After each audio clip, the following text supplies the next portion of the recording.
Welcome back to the channel. This is Trendy Storm and you are watching first part of What If Naruto Was Turned into a Devil by Kyuubi. If you enjoyed this video, please like, share and subscribe to this channel. Now wasting no more time, let's start the story. Greetings. Diary. It was an incredible day. After the Kyuubi attacked Konoha, the Yondaime had to give his life to seal the Biju into a newborn child, which allowed the old Kyuubi to reclaim his title as Hokage. Indeed, it was an incredible day. This is simply fantastic. In addition to losing a significant number of forces in this battle, I now have to worry about competition.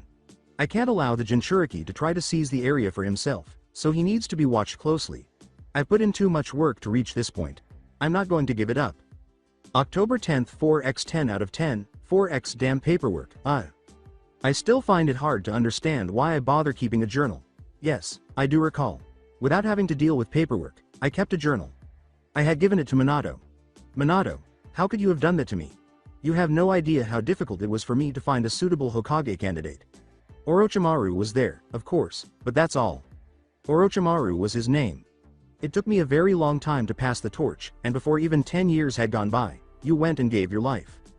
Well, moving on from the subject. In any case, Minato sacrificed himself to seal the Kyuubi, which was a noble deed. Did he need to instill it in his own son, though? Even though I am aware that only a newborn can be a Jinchuriki and that only an Uzumaki can resist the Kyuubi's power, his own son, that is simply the best. To make sure that no one in the child's generation would learn of his unique condition, I had to pass legislation. Just because the Kyuubi was sealed in him, the entire civilian council was out for his blood. I had to explain how the seal worked before they even calmed down, though I doubt that most of them even understood what I was saying. What were you thinking, Minato? October 10th 4x. Sarutobi's generosity is a curse. Even though Minato's passing weakened Konoha's power, the Jinchuriki's strength could make us even more powerful. Sarutobi's bleeding heart could not bear the idea of a child being trained as an assassin, even though I offered to train the brat into a weapon. He doesn't realize that the strong in our society eat the weak. Especially in the wake of such an incident, we cannot afford to be weak. Note: watch out for the Kyuubi brat. Perhaps I could find him on my own. What a drag, Shay. October 10th, 4x. That means the Kyuubi is sealed. We must watch out for the brat. I've heard that the boy could easily let go of the Kyuubi that resides inside of him. He can't do that to us. We must make sure the brat poses no threat to us. Perhaps we ought to try to manage him in some way? It would be worthwhile to try that. So Naruto, what are you doing after class today? I think I'll get some more training. Shay, troublesome. Can't you spend one day laying down and looking at the clouds? That's too damn boring.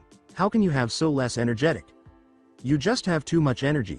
At the academy, Naruto was attempting to endure one of Iruka Sensei's dull history classes. Shikamaru, one of the few children who bothered to speak to him, was seated next to him. He would be treated like trash by the others. Iruka abruptly piped, Naruto, do you know the answer to the question? Huh? What question? Naruto, oops. He, sorry, I wasn't paying attention. You would do better to listen to my lectures, Naruto. Anyway, I asked, do you know anything about the Shodem Hokage? He was the first Hokage of Konoha, and also the one who helped establish it. He was known for his use of the wood element, the only ninja who ever had that ability. He is said to have created the forests that surround Konoha. Everyone in the room turned to stare at him, and silence fell. What, I study too, you know. Yeah right, idiot. Why you bastard, Naruto, don't use slangs in my class. Yes, Iruka-sensei. Now sit down. Fine. Naruto Uzumaki was an orphan. On October 10th, the day Kyuubi had attacked the village, he was born. Sandame. Gigi informed him that he was discovered in the debris with no trace of his parents, and no one knew who they were. He remained at the Konoha orphanage until he was 10 years old, at which point he left and received his own apartment using the Hokage's allowance. At the age of 15, he was now pursuing his goal of becoming a ninja by attending the Konoha Ninja Academy. See you tomorrow, Naruto. Yeah, see you tomorrow, Shikamaru. Naruto left the academy and made his way to the training area. He felt a number of glares on the back of his head as he moved through Konoha's streets. He was never able to figure out why everyone seemed to despise him. He didn't notice the girl who was following him as he was thinking about what he had ever done to incite hatred in the entire village. Was it the incident involving the Hyuga underwear? No, they had already detested me. The food prank at Akamichi? No, not at all. Perhaps the Inuzuka dogs were in heat. No. Naruto.san. Oh, yes. How may I help you? The girl muttered, yes. My name is Maki. I didn't quite get the last part. Would you go out with me? Sorry, would you go out with me? Naruto asked, huh? Before acting in a way that was completely inconsistent with his personality, he passed out. Naruto.san. You see, Naruto never expected a girl to ask him out because he was so accustomed to being despised by everyone, especially given how the girls in his class treated him. Naruto slowly regained consciousness and said, what happened? Maki said, oh, Naruto.san. You're awake. Oh, you're here. I was wondering, did you just ask me out? Yes. But, why? I mean, we don't even know each other.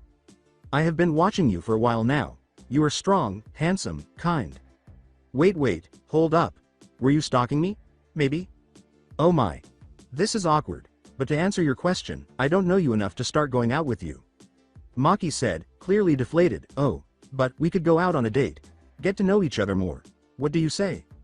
Oh, that would be great, good. How does tomorrow sound? Tomorrow sounds good. Then meet me at the plaza at 5 in the afternoon. Okay, Naruto said, hey, Shikamaru. Yeah, Shikamaru answered. I got a date today. Do you have any ideas? How did you even get yourself a date? Never mind, it's too troublesome. You could try and take her to dinner and then maybe a movie. Oh, that's actually pretty good advice. Didn't expect you to have an idea on how to date. Shay. While going on a date is extremely troublesome, it's even more of a drag when the girl gets pissed off at you for a bad date. And pissed of women are too damn troublesome to deal with. I'd rather know how to date over that. Wow, you are quite chatty today. What's up? Nothing much, it's just that I never expected you of all people to land a date before the Uchiha. Naruto grinned unevenly and said, oh, I did, didn't I? Oi, Sasuke, guess who got a date before you? TCH, troublesome. While attempting to smooth out any wrinkles in his dress, Naruto made his way to the plaza. Instead of wearing the hideous orange outfit he typically wears to school, he had chosen a more understated strategy. He was now dressed in blue jeans and a white full-sleeve shirt. He wore a black leather jacket without sleeves over the shirt. To put it simply, he was looking dashing. When he arrived at the plaza, he glanced around, trying to find Maki. He was stunned to see her at last. Her black hair was secured in a bun with a white ribbon, and she wore a white sleeveless dress. She looked stunning. Maki.san, you are looking gorgeous. Thank you, Naruto.san. Please, call me Naruto.kun. Alright, so where are we going, Naruto.kun? How does dinner sound? Right now, Naruto and Maki were waiting for their food to arrive inside a restaurant. So, Maki.san, tell me more about yourself. Well, as you already know, my name is Maki. I work part-time as a salesgirl to make money, and that's where I saw you first. Is that so? Which shop was it? Oh, you wouldn't know, you never actually entered the shop. I saw you through the window. Really? Yes. Now, how about you tell me a bit more about yourself, Naruto.kun? Well, my name is Uzumaki Naruto. I am training to be a ninja. I like ramen, and I hate the 3 minutes it takes to make ramen. Is that so? They enjoyed the meal when it arrived and talked for a little while. After finishing their meal, they proceeded to the movie theater to watch the most recent Princess Gale film. Naruto made the polite decision to walk Maki home after the film ended. So, how was your day, Maki.san? Oh, it was pretty enjoyable. What about you? It was one of the best days of my life. A pity that it has to end. Yes, it's a pity that you have to die. Say what? Maki suddenly materialized in front of Naruto, saying, I said, you have to die now. Goo. Naruto spat blood, and when he looked down, he saw that he was being impaled by a sword. Maki said, twisting the sword, but orders are orders, and withdrew the sword from Naruto's stomach. It really is a pity. You were actually pretty entertaining. Naruto dropped to his knees. He observed Maki wiping her sword's blood before putting it away. Then she walked away, turning around. His eyesight was growing hazy. He lost his vision. He was also unable to hear anything. Before long, he was unable to feel the ground beneath his feet. He was surrounded by darkness. Will I pass away like this? TCH, idiot brat. Getting himself killed. And by a girl no less. I thought he was going to become a ninja. Some ninja he would be if he lets his guard down this easy. Now I have to clean up this mess. But, he is clearly dead. I only have so long before I will be too. Damn that Yondaime for sealing a demon of my caliber. Wait, that's it? I can still do that. Brat, you better be grateful, cause I am never going to do this for you again, ever. Naruto awoke with a start and said, what happened? Was that a dream? The response, which seemed to come out of nowhere, was, not really. Who's there? Show yourself. Oh, shut up. Don't get your panties in a bunch, and show some respect, brat. You are talking to the world's strongest Biju. Respect needs to be, what do you mean by the strongest Biju? Brat. Stop shouting. I can hear you just fine. You don't even have to speak out loud. All you need to do is think. I mean really, Ray. Yes, because I am inside of you. Inside of? What do you mean by inside of me? Stop shouting. I apologize. In any case, what does inside of me mean? Oh, because I am sealed within you. What do you mean by sealed within me? Sealed within. I will have a headache before the end of the day. So you're telling me that you're Kyuubi and that the Yondaime Hokage sealed you inside of me by sacrificing himself instead of killing you? Yes. Furthermore, your life is intertwined with mine, meaning that you will also perish if I do. That's right. Additionally, Maki.san killed me after we went on a date yesterday. You made me a devil to make sure I survived, and by extension, you did the same for you. Precisely. I must be dreaming, I said. Perhaps it's a hallucination. I ought to check the milk. Perhaps the expiration date has passed once more. Oh, snap out of it, will you? You are now a devil. Get out of denial and deal with it. What do you mean? Take care of it. How am I going to handle so many things all of a sudden? You just told me that I have the Kyuubi sealed inside of me, that I was asked out on a date before that date killed me, and that I was then transformed into the devil. How even does that operate? You would know if you actually stopped panicking and let me explain. Oh, Naruto said, blinking. I apologize for that. Can you now tell me how in the world I turned into a devil? Well, you already know that I am a demon, right? Yes, indeed. Naturally, everyone does. So, you see, back before I was sealed, I would roam about and destroy things that didn't suit my taste. On one of my travels, I ended up in hell, literally. There I met with the devils. There was this one man, who managed to completely stop my destruction before actually overpowering me. We were both left winded once the battle was over. He then did something unexpected. He offered to turn me into a devil, so that we could fight side by side. He also even told me the method of becoming a devil. How nice of him. So what? Oh, I killed him. Why on earth would I want to be a devil? I am completely happy as a demon, thank you very much. Anyway, so his method was very simple, something that would work on even a normal human. All it would have needed was for you to die while having some negative or dark energy in you. Now while you only have the yang part of my chakra, everyone knows that all good things tend to have a little bit of darkness in it. That's the whole concept of yin and yang if you ask me. So all I did was force a little bit of chakra out of the seal. It wasn't very hard with you dying and all that, and voila, you became a devil. That's it. What does it mean, then, to be a devil and all? Well, for one thing you will hate daylight. What's new about daylight? I already detested it. Well, you are going to really hate it. Sunlight is damaging to devils. While it wouldn't hurt you too much considering you have me inside you, it will be draining on your ever so large reserves. Oh. You will be stronger during the night though. You know, more energetic, faster, and seeing in the dark kind of stronger. Alright. The last ability that you should know is that you will live longer than a regular human being. This was what that sort of sealed the deal. I mean, I would take being stuck inside you over being stuck in the infinite darkness. Place where all Biju go to when their Jinchuriki dies, even if I had to stay there for only 5 years. Live longer. What is the amount of time we are discussing here? At least 1,000 year. 1,000 year, 1,000. Sheesh, brat. Quiet down, will you? I think you just shouted louder than that pink-haired girl. A sneeze came from Sakura somewhere in Konoha. I apologize. It's difficult not to yell when you break such amazing news to me. Yeah, well, what would you do when you learned the rest of it, I wonder? What do you mean, the remainder? Well, that even I don't know. I killed the guy before he could tell me. Yes, exactly. How are we even conversing at this moment? That is a byproduct of your reincarnation. Normally, you would have to get into your mindscape before you could talk to me. But because you reincarnated with my chakra in your chakra stream, our connection was made stronger. Though as a side effect, you can't get into your mindscape for the next 3 years. It sort of needs to repair itself from the damage it got when you were killed. Are you saying that my mind has been harmed? Nope. It's just psychological trauma, though I sometimes do wonder if it was originally damaged. Hey, that wasn't necessary. Anyway, shouldn't you get some breakfast already? It's past 12 in the noon, you know. What? Damn, I missed class completely, And I am hungry. Where are all my ramen? Oh, found one. Knock, knock. Before opening the door, Naruto said, coming. A very attractive young man was standing in front of him. Hello, Uzumaki Naruto. My name is Azuka Beelzebub. We need to talk. After a year, the academy graduation day had arrived. As they waited for the exam to start, every student was presently seated at their bench and engaged in conversation. One Amino Iruka was seated at the teacher's table in front of them. Mizuki, his assistant, stood behind him. Iruka thought, this year's batch is a mixed one. We have promising prospects in Hyuga and Uchiha. The Aburame is another group that is trailing behind. There are no surprises when it comes to the Yamanaka, Akamichi, and Nara. Then there is Inuzuka and Haruno, who are totally lacking in the other area but excel in either strength or intelligence. And there's Naruto. He has remained mysterious.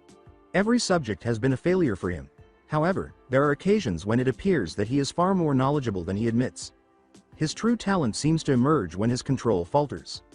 Iruka declared, all right students, it's time to begin the exam. Collect your exam papers from the desk before going back to your seat. Before the students reached their seats, there was some jostling as they took their exam papers. All right, you have 2 hours to answer all the questions, begin. TCH. A written test. I really have to pass this exam because it's my graduation exam. I guess I should provide enough information to pass. That ought to be sufficient. One lazy Nara thought, I wouldn't usually even write, but whatever helps stop mom being troublesome I guess. Yes, absolutely. This test will be a breeze for me. After that, I'm going to turn into a ninja and abandon Ino.Pig. One girl with pink hair was struggling to focus on the test itself. Then I'll be on the same team as Sasuke.kun. And then Sasuke.kun will marry me and we'll do. In any case, why must a ninja take a written test? Our hero with the blonde hair thought. In order to check your mental capabilities. Now get on with the test before you lose any more time. Kyuubi murmured. All right, all right, all right. I'm carrying it out. First of all, what the hell? What is the intended meaning of this? An academy student could never. Wait a minute. What's in here? Fascinating. Really fascinating. Okay. I'll comply for the time being. Let's check out your plans. Don't do something you are going to regret, brat. Don't worry. I refuse to. After 2 hours all of the students went to the front desk and turned in their exam papers before returning to their seats. All right. Your time is over. Hand over your exam papers. You will now have your weapons and taijutsu test. Please come outside when I call your name. I am going to be marking these papers in my office. Mizuki replied. You can handle the next exam alone, right Iruka? Sure. Go ahead. I must therefore wait. Why are these people unable to move quickly and finish it? Spending time in an exam room won't make me stronger. I have tasks to complete, people to murder, and a clan to resurrect. Why are they never able to comprehend? That was what Sasuke was thinking about. Uchiha Sasuke. HN. It's almost time. I nearly dozed off back there. The ninjutsu test was about to begin after everyone else had finished. Alright. This test will be similar to the last one. Your name will be called, and you will go over to the room next door. There we are going to test your ninjutsu, and once you are done, whether you pass or fail, you will leave the building immediately. I don't want anyone to loiter around. Is that clear? Yes, sensei. Okay, the first one will be, so, the exams are almost over. Are there any qualified applicants for you? No. What, Kyuubi? I don't think they are suitable for you. No. What, even though there are many potential ninjas? Aburame Shino. What about him? No, bugs are what he depends on. Even though he may be strong, he cannot change his bugs. Oh, what about him? Akamichi Choji. Nah, we don't need an Akamichi, or their techniques. No one seems to fit the bill, isn't it? Well, there is one. But you already rejected him. You are well aware that I no longer require the same item. And I tell you he wouldn't be the same. They have different skill sets, you know. Well, whatever. Why even lend him your support? I thought you hated his family with every fiber of your being. You don't need to know. All right, don't tell me. Uchiha Masaki. Oh, it's your turn, Masaki. Chan. Show them what you got, will you? Oh, sure, Naruto.kun. You don't have to tell me. I can now confidently call that person my friend. I guess so. Remember how we met her? Yes, even in those days, she was quite powerful. Thinking about the harm she caused the man still makes me shudder. He is no longer capable of becoming a father, in my opinion. It was quite lucky for him then, that he died that very same night. Uchiha Sasuke. Yes, it was quite a coincidence that Uchiha Itachi would massacre his entire clan on that exact night. Lucky that the girl is still alive. Yes, but not so much for Sasuke. Itachi's mind fuck of him worked incredibly well. Now, killing Itachi is the only thing on his mind. Well, I think I like him better being an Avenger. Think about what would happen if he were to focus on reviving his clan instead. That would be repulsive. I don't need those images in my head right now. Uzumaki Naruto. Oh, it's my turn. Good luck to me. Naruto rose from his chair and made his way to the adjacent room. Iruka and Mizuki were seated behind a desk there. With all of the desks and chairs pushed to the sides and plenty of empty space in the center, it was evident that the classroom was empty. Iruka looked directly into Naruto's eyes and said, "Okay, Naruto. I want you to do the techniques as I call them out. Do you understand?" "Of course, Iruka-sensei. Bring it on. I'll do all the jutsu perfectly Dadbeo," was his response. The Kyuubi complained, "Do you have to say that stupid phrase all the time?" "Good. Then first I want you to replace with the log over there." After completing the appropriate hand signals, Naruto yelled, "Kawarimi no jutsu," and locked onto the log. Just where Naruto was standing, there was a puff of smoke and then a log. From the corner of the room where the log had been, Naruto inquired, "How was that?" "It was properly done. Now I want you to transform yourself into someone else." The Kyuubi said, somewhat surprised and irritated. He did not just say that. He is the worst idiot I have seen in my entire life. Naruto made the hand gesture and then yelled, "Oiroke no jutsu. You asked for it." A puff of smoke cleared, revealing a fully nude female Naruto in front of them, with some smoke obscuring the key areas. Before he winked, Naruto said, "Let's have some fun." With blood streaming down his nose, Iruka tried to look menacing but failed miserably. "Naruto," he screamed, "didn't I ban you from using that jutsu?" The female Naruto pouted and said, "But you said I could be anyone, Iruka. Sensei. Meanie." Iruka ended up losing consciousness, so that was it for him. After a puff of smoke, the real Naruto emerged in front of them, giggling uncontrollably. Naruto laughed and said, "Ha ha ha ha ha. Oh man, I didn't expect it to work so well." "You shouldn't be doing that, Naruto-san." Mizuki reprimanded him. Now we have to wait for him to wake up. When Iruka eventually awoke, "Naruto, do not use that jutsu in front of me, ever again. Do you understand me?" "Yes, I do." "Good, now show me your clones." Naruto reviewed the series of hand signals once more. He yelled, "Let's go. Bunshin no jutsu." When they cleared the telltale puff of smoke, they discovered two Naruto zombies that were unable to stand upright. What happened? Naruto performed the jutsu once more, but the outcome was remarkably similar, if not worse. "It seems, Naruto, that you can't do the clone technique yet. I am sorry, but I can't pass you." From outside the village came the loud cry, "What? I am sorry. But you failed the written examination as well as the practical one. If you even passed one, I could maybe ignore the other. But with both failed, I really am sorry."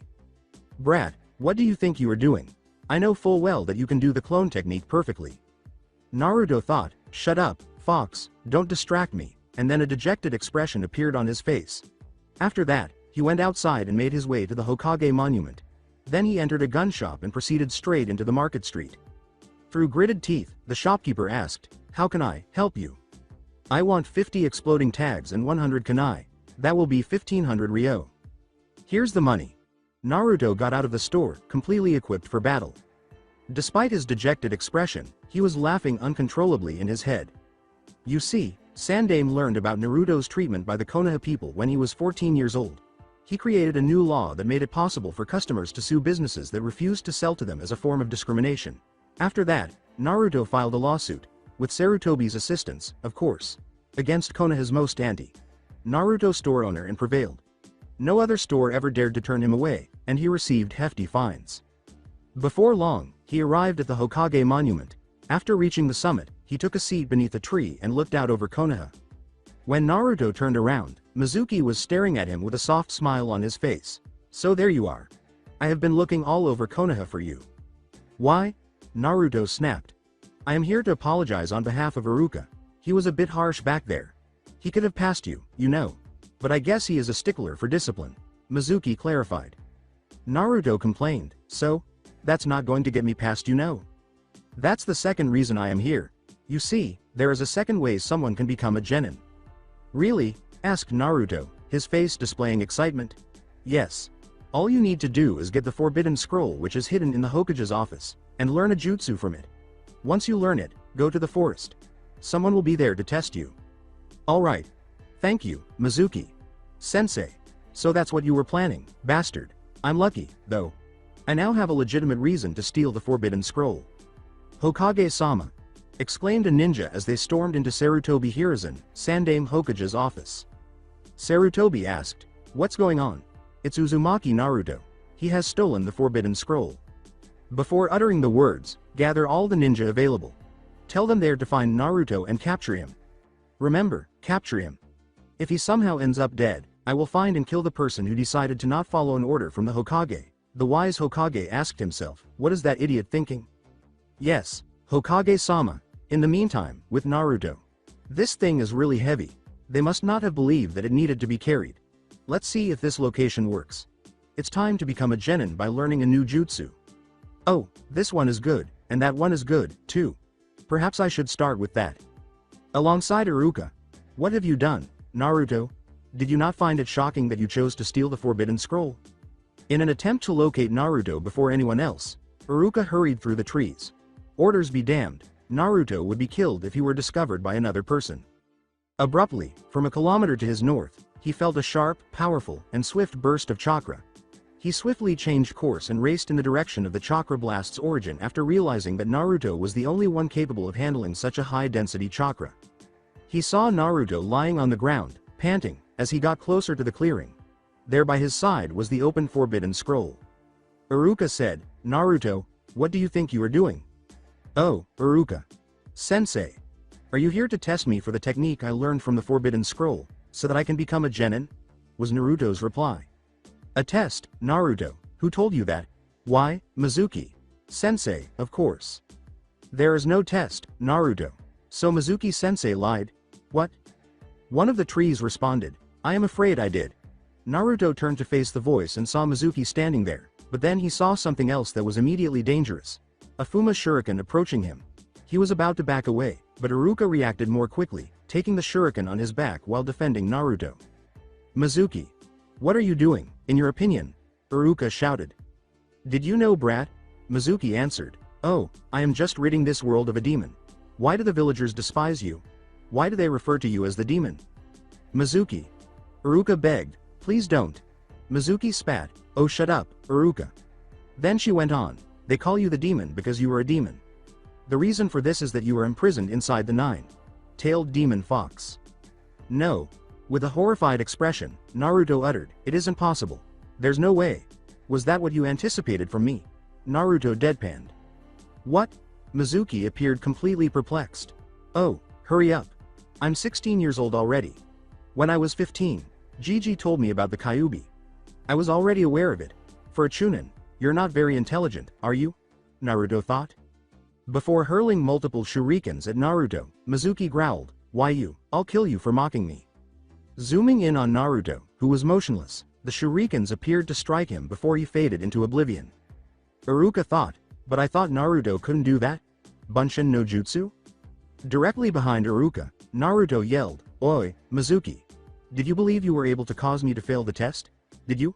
Because you were mistaken? I wasn't let down by you. I made the decision to fail. Additionally, you believed that I had taken the scroll for you. I didn't steal it, though. To entice you out, Hokage Gigi gave me the scroll. It was a mission. This is the end of your betrayal. Katsu." When Naruto shouted, the exploding tags he had placed all over the place began to glow. Boom. When the smoke cleared, the remains of Mizuki were visible, a piece here, a piece there, and a piece way over there staining a tree branch. Naruto covered Iruka, taking the brunt of the explosion. "I'm sorry. I suppose I killed him. Those were some nasty tags that exploded. You have to use them with caution." Naruto. "Oh, Iruka. Sensei. Are you okay? You're a fool. Pass the test correctly if you were able to do so in any case. You didn't have to fight him, either. You ought to have informed me of Mizuki's treachery sooner." With a nervous laugh, Naruto said, It sort of never crossed my mind." "Oh no, shut your eyes. Just close them." All right. They're currently closed here, joyful." "There, wait a minute. Open your eyes now." After slowly opening his eyes, Naruto noticed that Iruka's Hitai Te was missing. He slowly raised his hand and traced the Hitai Te that was now tied to his forehead. At first, he didn't notice the difference. I must pass you because you are capable of performing the Bunshin no Jutsu flawlessly. Naruto, congratulations. You're a genin now. After crying, Naruto gave Iruka a hug and said, "Thank you, Iruka-sensei." After his recent stunt involving Mizuki, Naruto was summoned to meet with the old Hokage, and he was currently waiting for Sarutobi to conclude a meeting in the waiting area of the Hokage office. Damn, Naruto thought. I guess I shouldn't have said it aloud. You believe? The Kyuubi complained. Why are you ruining such a wonderful situation? Naruto retorted, I don't know. Maybe it's just my luck. I mean, I did get stuck with you. Cheeky brat. Kyuubi answered. The assistant called to Naruto, the Hokage will now see you. When Naruto entered the office, he saw Sarutobi Hiruzen smoking a pipe and silently gesturing to an empty chair. Naruto approached it and sat down, taking a deep drag of smoke and then letting it out slowly. Naruto, he said, I have to thank you for assisting us in capturing Mizuki. However, I have to admit that it was not a good idea to blurt out that they were orders from me during a fight. As a shinobi, there will be moments when maintaining secrecy is crucial. Shinobi who divulge secrets like that are unacceptable. Naruto vowed, I won't let you down, Gigi. I will remember that. All right. With a slight smile on his lips, Sarutobi remarked, I think you passed the genin exam now. Obviously. There is nothing that can prevent me from becoming the next Hokage Daibyo, Naruto exclaimed. That's good and all, but I hear that you managed to get yourself the title of Dead Last. Sarutobi thought about it. Sasuke got the Shinobi of the Year title. Really? The Kunoichi of the Year, what about it? Naruto inquired. Sarutobi replied, that was gotten by another Uchiha Masaki. So, Masaki Chan actually succeeded, huh? Well done for her, Naruto grinned. You really like her, don't you? Sarutobi inquired. Yes. Naruto replied, she was my first friend. Sarutobi gave Naruto a warm look before continuing. With a serious tone, Sarutobi said, I must ask you to do something. I want you to not hold back when you get yourself a team. You and your team could be killed if they are unaware of your abilities. Your little friend is no different. You mean that you're not holding back? With suspicion, Naruto inquired. Naruto, don't try to conceal anything. I want you to demonstrate your strength because I know you and your friend are much stronger than you were on the test. To your team, at least. Naruto grudgingly said, fine, old man. If that's what you want, you'll get it, but don't blame me when the Junin is shocked. Naruto then rose from the chair and proceeded to leave the room. If Kakashi can't manage him, we could have a problem, Sarutobi thought. The following day when Naruto arrived at the Konoha Academy for his team selection, he was hit by a loud squeal that deafened him. Naruto had a hard time getting any sleep, so he was a little groggy at the moment. He had also somehow run out of ramen, which is impossible to start with, so he was currently on an empty stomach. Naruto complained, don't those fangirls need some sleep or anything? Sasuke, on the other hand, was sitting at a window seat near the back of the class and appeared to be completely unaware of the squealing, but upon closer inspection, he was grimacing. Naruto noticed that he wasn't exactly alone, though, as Misaki was seated next to him, something the fangirls never even notice in their competition for that seat. It was the Sasuke fangirls, who appeared to be fighting over who gets to sit by the aforementioned Uchiha. Hi, Misaki. Chan. Why are you so agitated this early in the morning? Naruto inquired. Oh, not much. Misaki gritted her teeth and muttered, just a bunch of fangirls that a certain cousin of mine can't seem to handle. Sasuke grunted, HN. Is that meant to be a yes or a no? Naruto pondered. Sasuke uttered, shut up, Dobi. Naruto decided, I'll take that as a no. Oh, stop talking, you two. If you two start fighting now, I'll kill you both, Misaki threatened. The fangirls were bad enough. Naruto and Sasuke responded, yes, HN. When Iruka entered the classroom at that precise moment, he made all of the fangirls sit down. When they finally saw Misaki and Naruto sitting close to Sasuke, they started giving them death glares. If only looks could kill. I must say that I am extremely proud of all of you that passed the genin exam. Iruka started one of his well-known lectures, which could have stunned even a dedicated student. Naruto was among those who mostly ignored his speech, only listening to half of it to make sure they didn't miss anything crucial. Naruto muttered, PSHT, Misaki. Chan. Are you aware of the process by which they choose the teams? Not really, Misaki retorted in a whisper. I only know that there is some sort of pattern. Naruto responded, obviously disappointed. Oh. Then, recalling his discussion with the Hokage the previous evening, he added, by the way, Gigi says that we should stop holding back. Sasuke leaned forward to try to listen in, as if this caught his attention as well. What? However, how did he learn? Shocked, Masaki questioned. Well, the Hokage is him. Naruto clarified, he has the means and motivation to find out. By holding back, what do you mean? Sasuke inquired abruptly.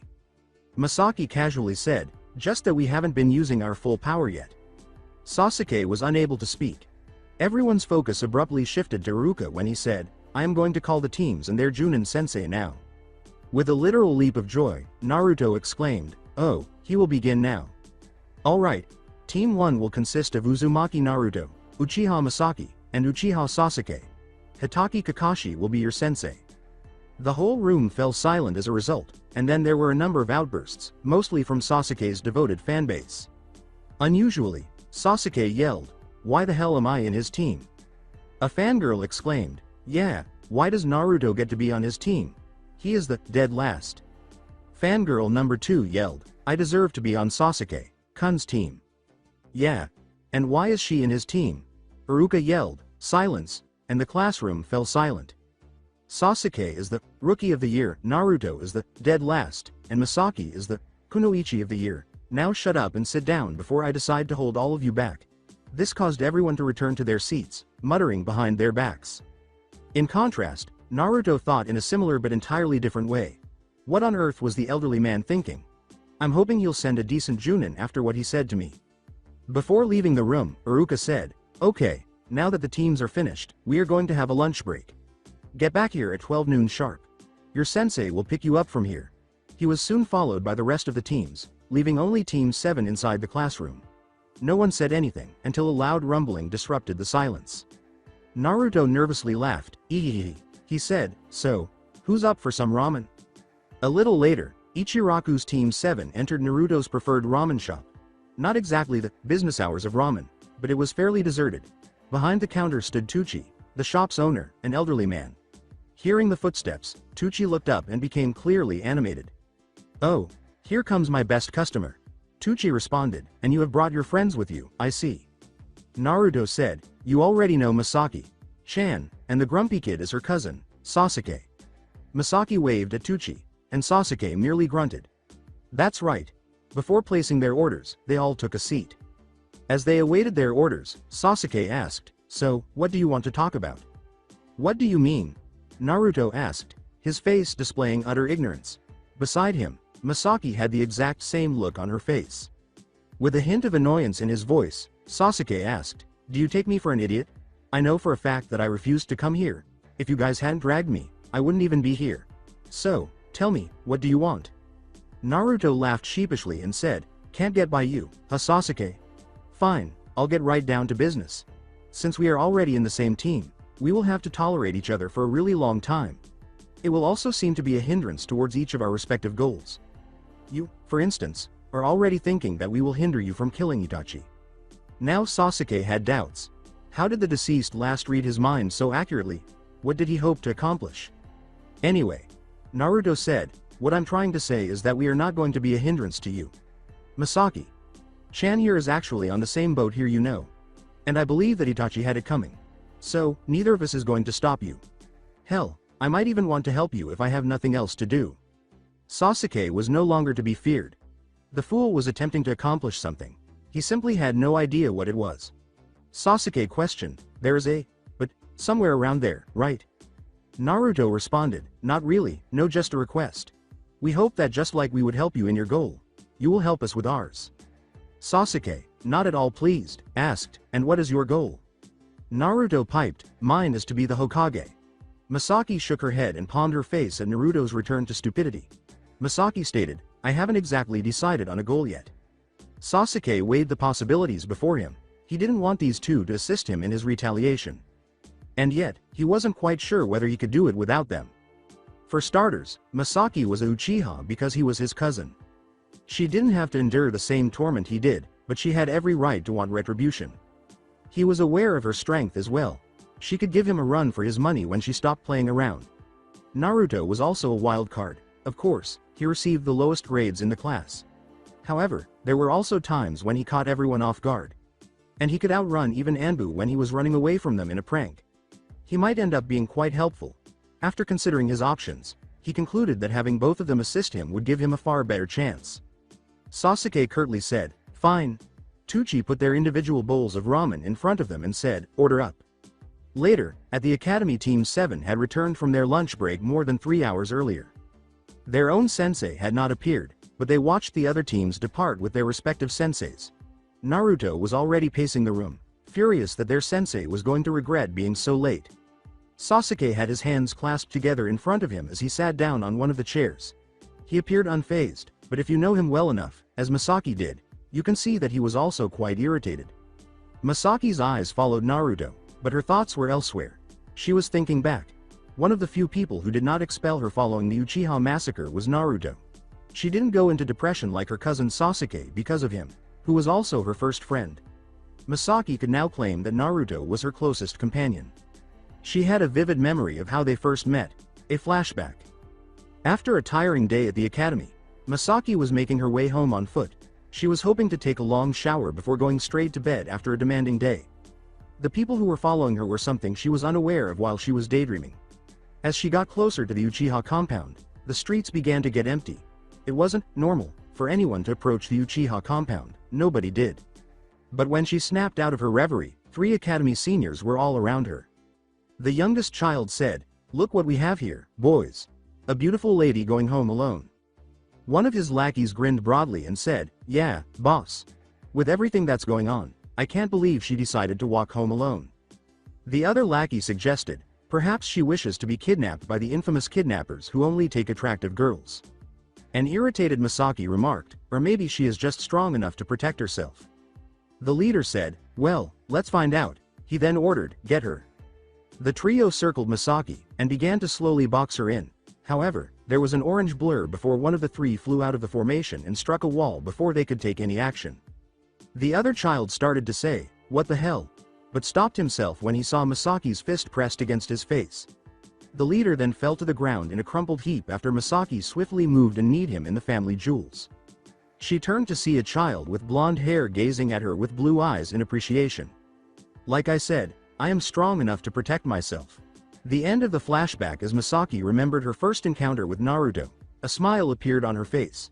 She became aware that their sensei might have finally arrived when she heard footsteps approaching their classroom.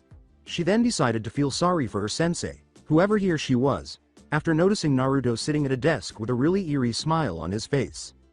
Oh, how mistaken she would be. In an attempt to choose an excuse for his tardiness, Hitaki Kakashi made his way down the hallway to the room where his team had been waiting for him for the previous 3 hours. He soon arrived at the classroom and was ready to enter when a shiver went up his back. He opened the door and entered after looking around and finding nothing. He felt at once that something was falling on him from above. But since his team was the only ones there, he concluded that it must be a joke and that there was no reason to pay much attention to it, until it really fell on him, that is. Splat. Kakashi discovered that he was completely covered in multicolored paint. He tried to comprehend that someone had just painted him in every color in the rainbow while he stood motionless in that position. The roaring laughter of a blonde child, whom he quickly identified as Uzumaki Naruto, the village's most infamous prankster, jolted him out of his daze.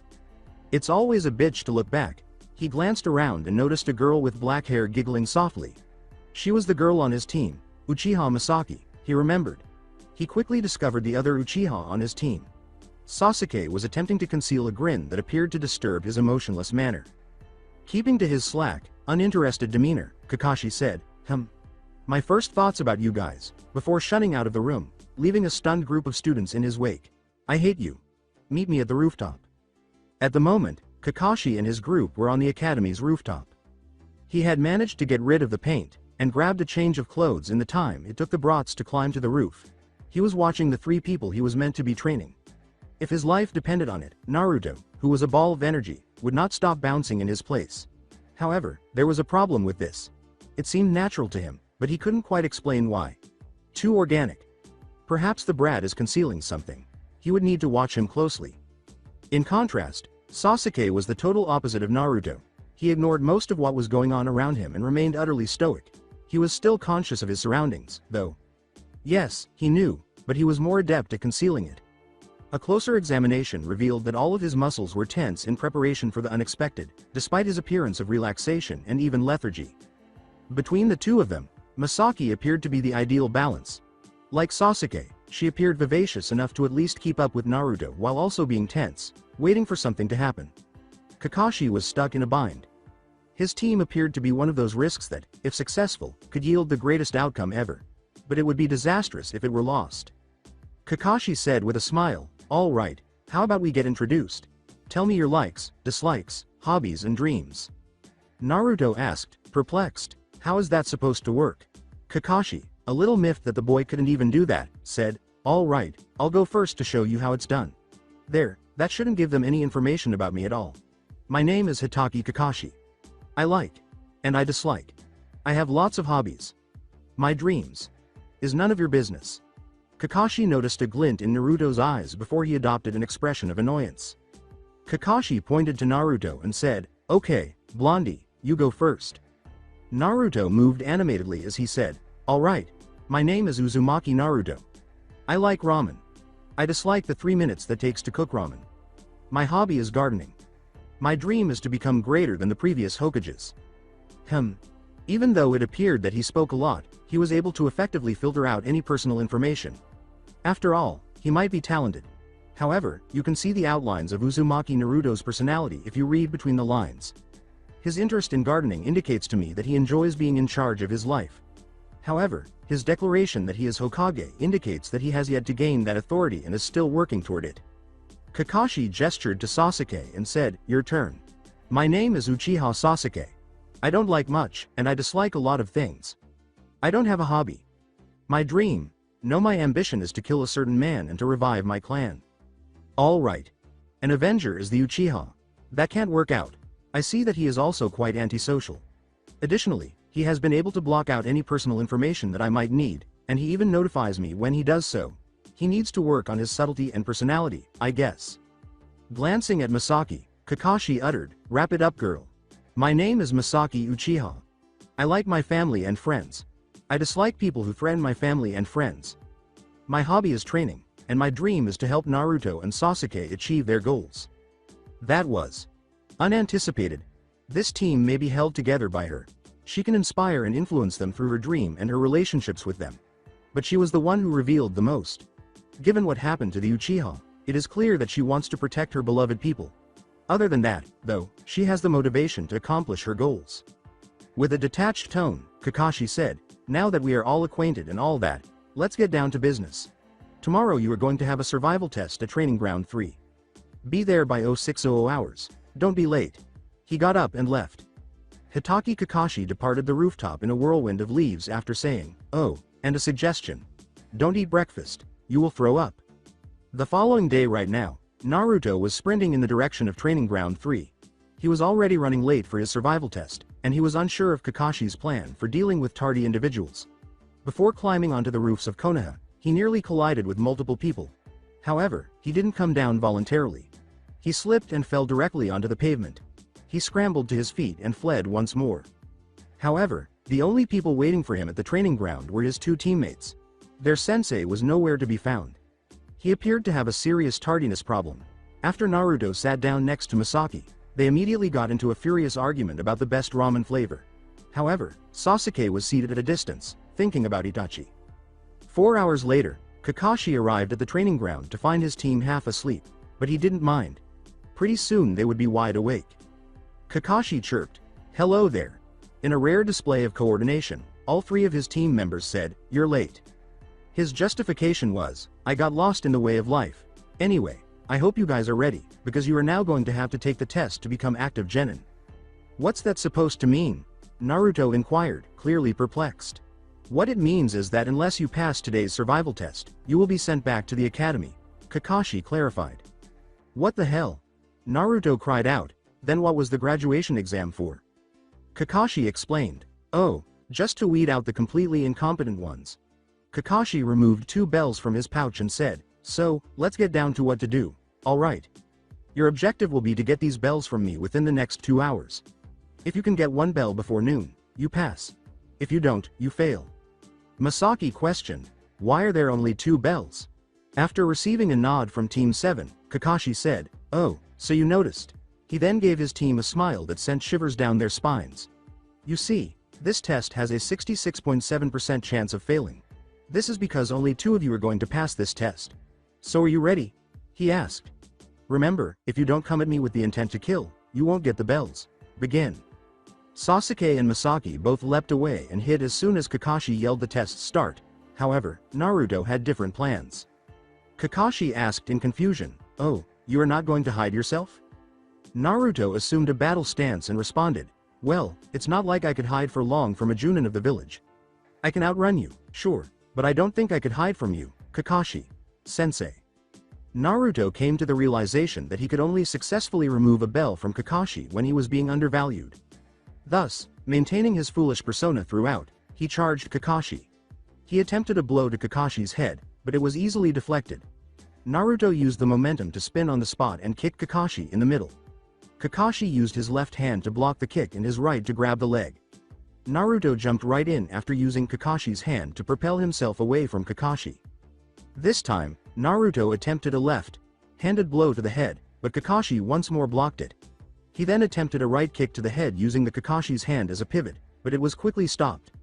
A second Naruto then swiftly leapt to the side, avoiding a grab at the bells from behind him. To put it mildly, Kakashi was shocked. He was initially taken aback by Naruto's actual proficiency in taijutsu, which allowed him to work hand in hand with him.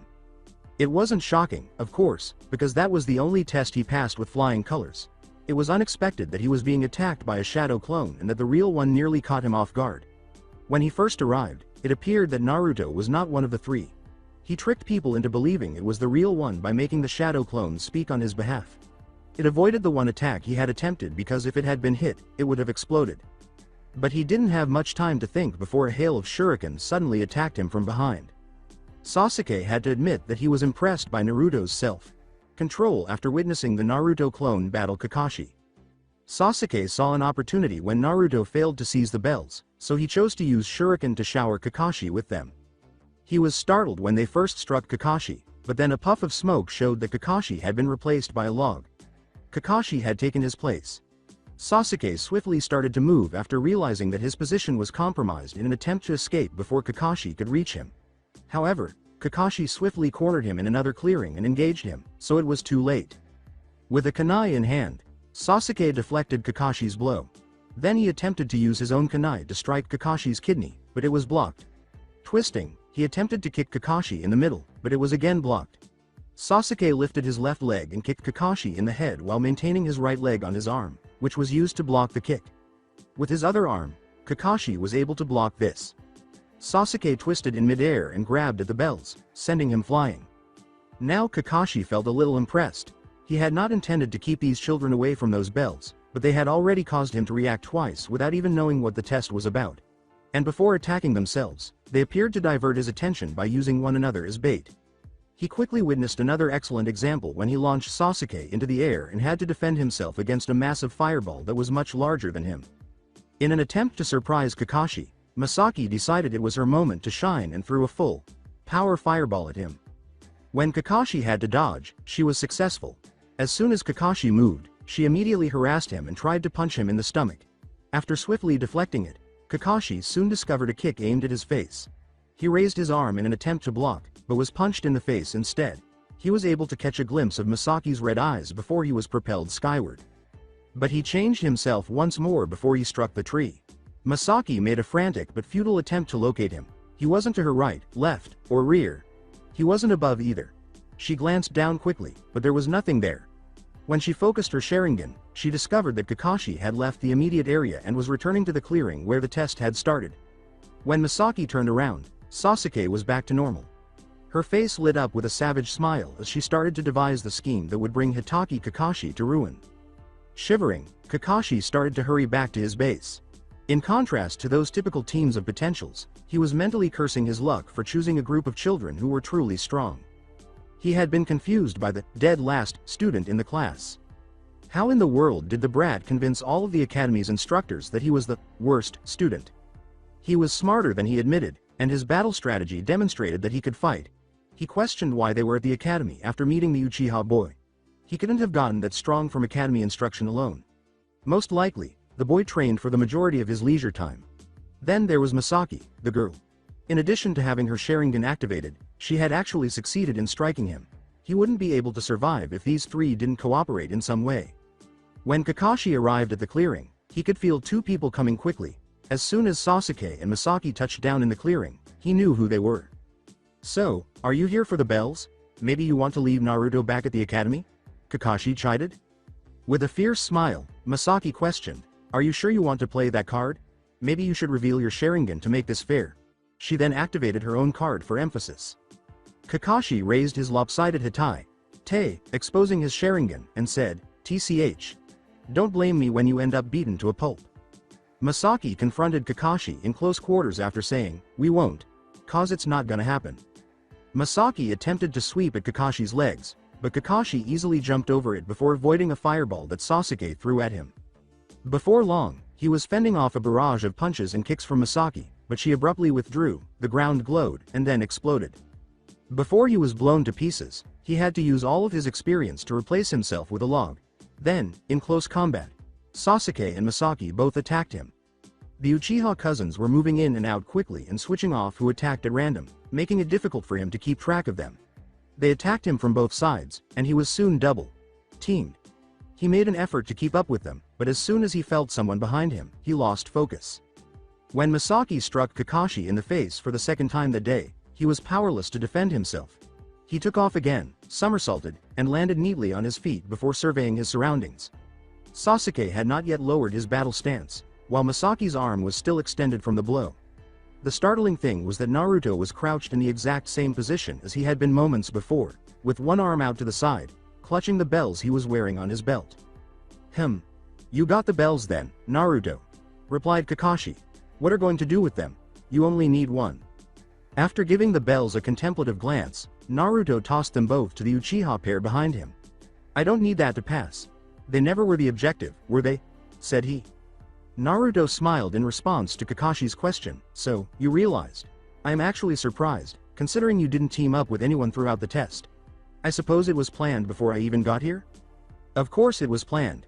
You see, I get around a lot, and I picked up a few skills from my pranking days. I did a little digging in the rumor mill, and do you know what I found out? That there was this one Junin named Hitaki Kakashi who had the record of never passing a team, because he had a habit of giving them the infamous bell test.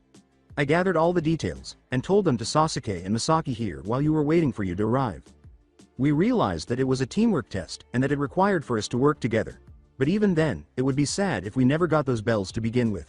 So Misaki-chan here decided that she and Sasuke would show the teamwork, since it was hard to fit their actions with mine.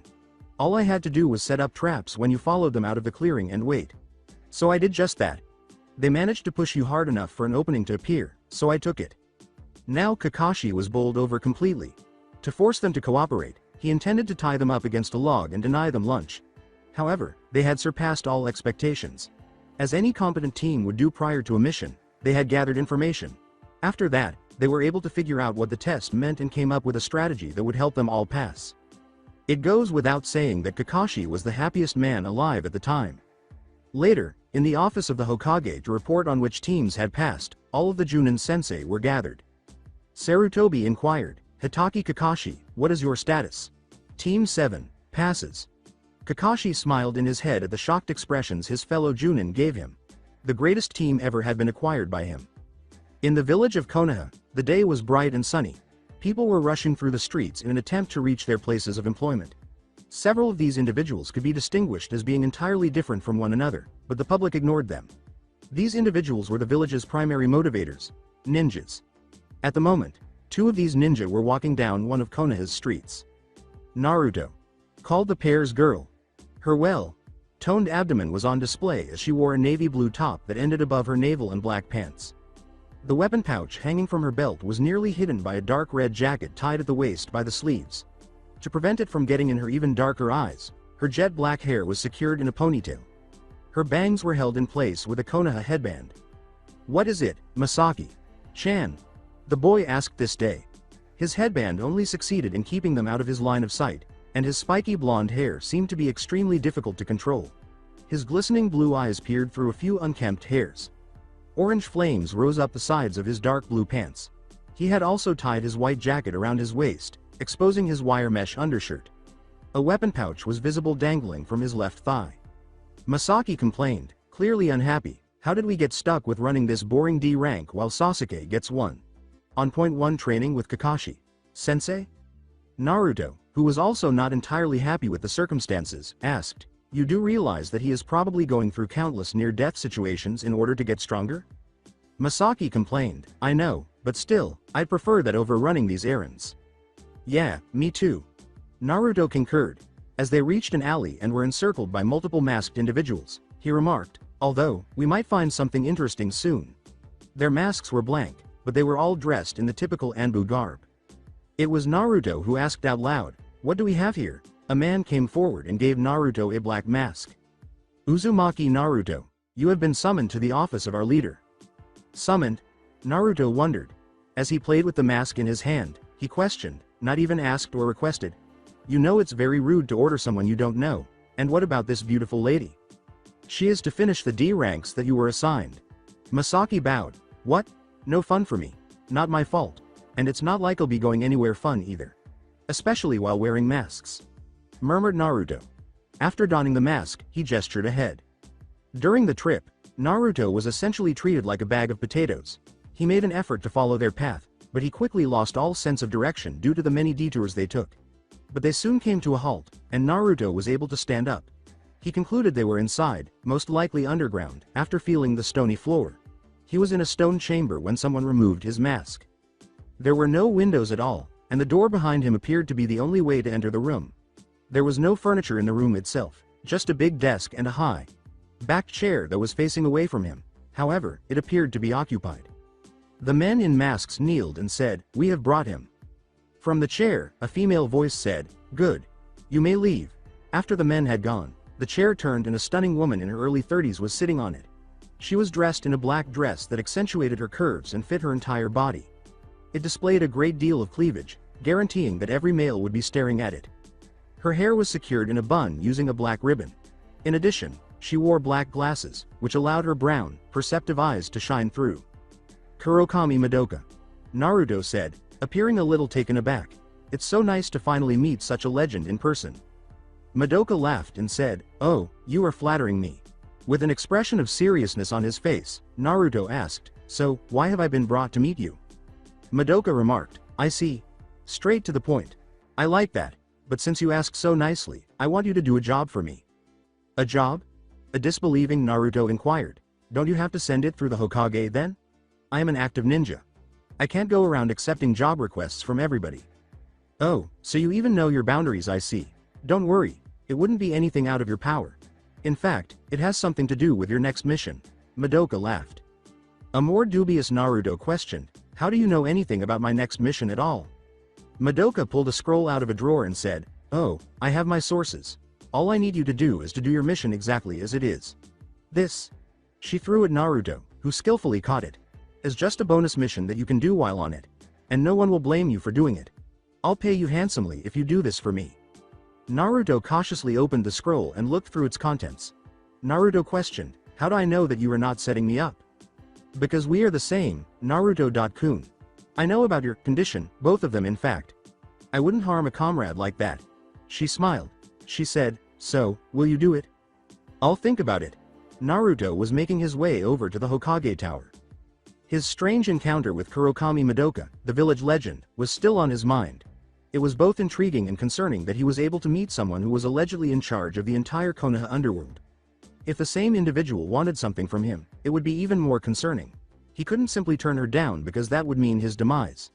No, he prefers to see this through to the end and find a solution.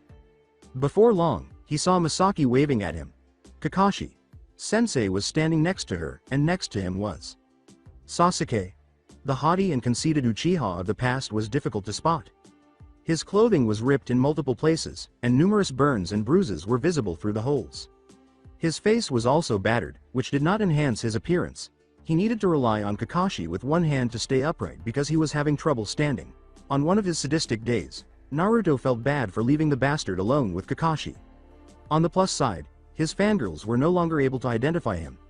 Naruto could vouch for the fact that at least 3 fangirls passed him unnoticed. His smug grin was the only thing that made Naruto recognize him. Masaki shouted, "Naruto, hurry up, we are getting another mission."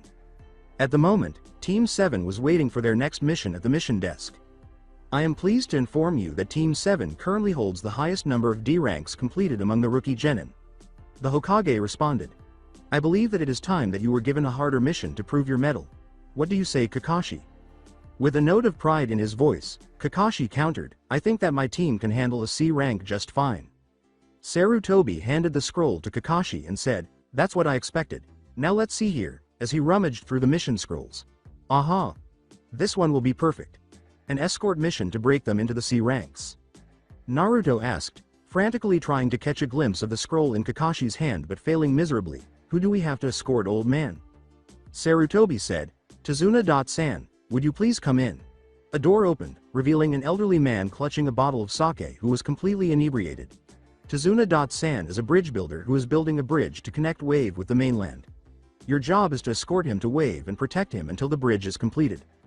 Through blurry eyes, Tazuna surveyed the group that had been gathered to guard him. "Are you sure they can protect me?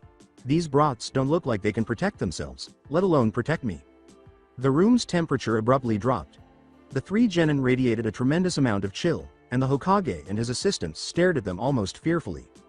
Sasuke's expression was more intense than the sum of his normal daily emotions, and he was looking downright murderous.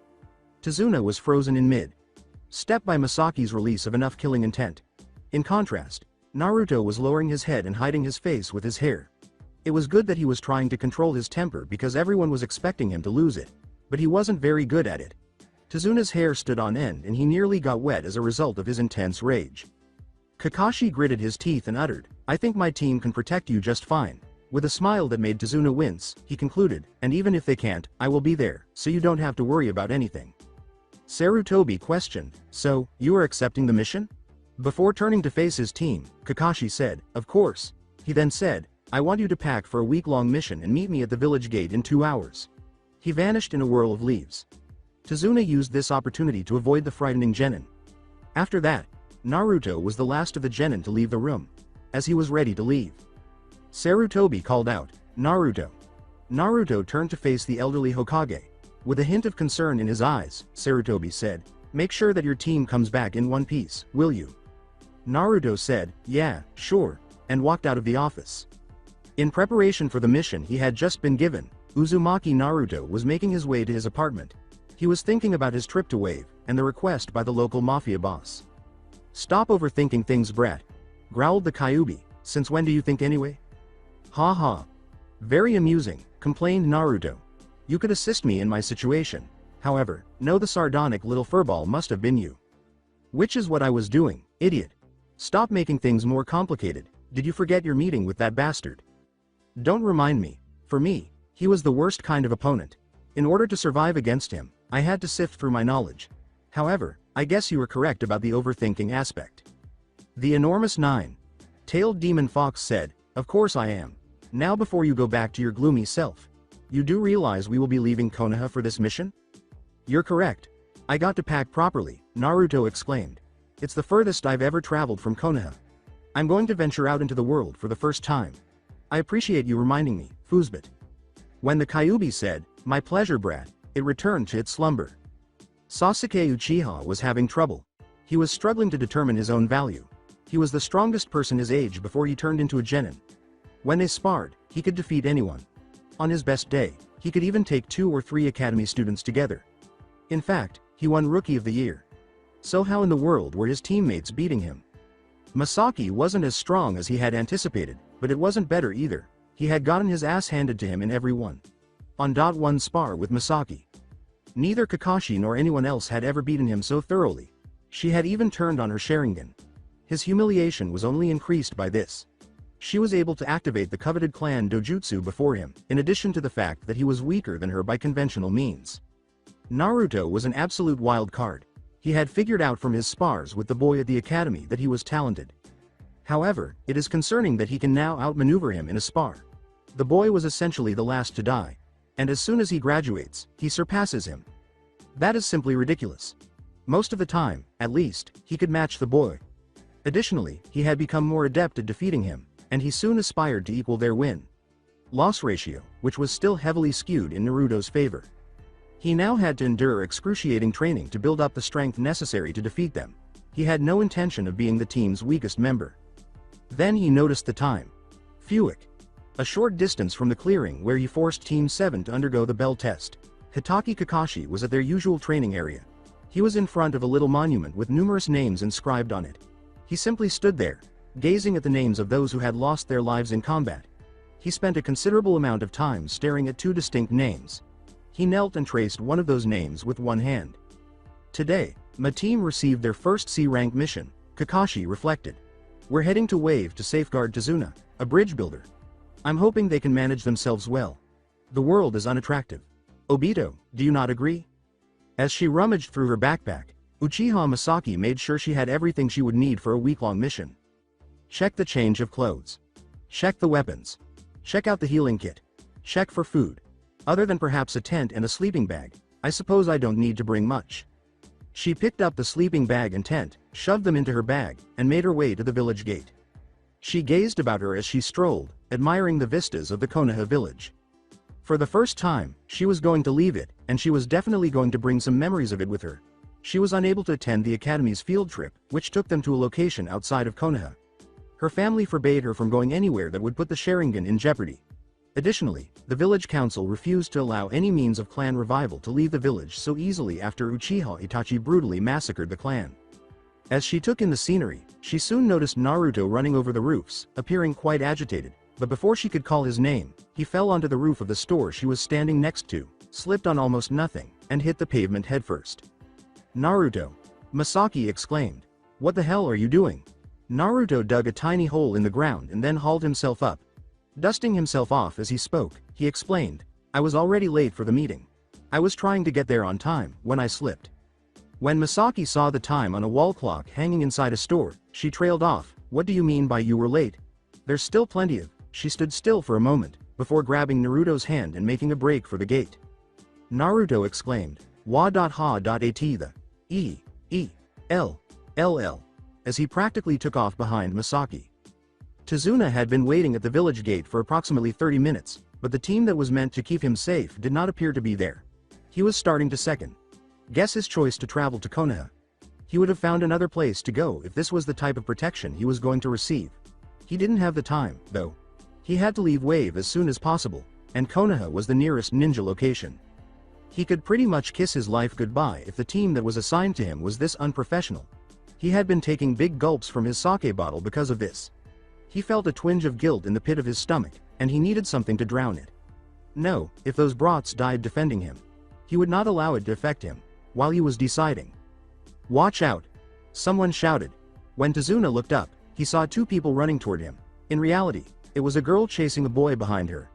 He leapt to the side as the two of them ran right through the area he was in and then crashed into a wall. He recognized the two as the genin who would defend him as they got to their feet. He remembered that the blonde-haired boy was called Fishcake, and the black-haired girl was called Misaki. Dusting herself off, Misaki remarked, Oh, look Naruto. No one else is here. We must be early. Early? Exclaimed Tazuna. He became angry, wondering how careless these brats were, and said, I have been waiting half an hour for you. The drunken bridge builder's outburst was entirely ignored by Naruto, who pondered, yeah, no kidding. I almost thought I was going to be chewed out by Kakashi. Sensei. Oi, stop ignoring me. Tazuna grumbled.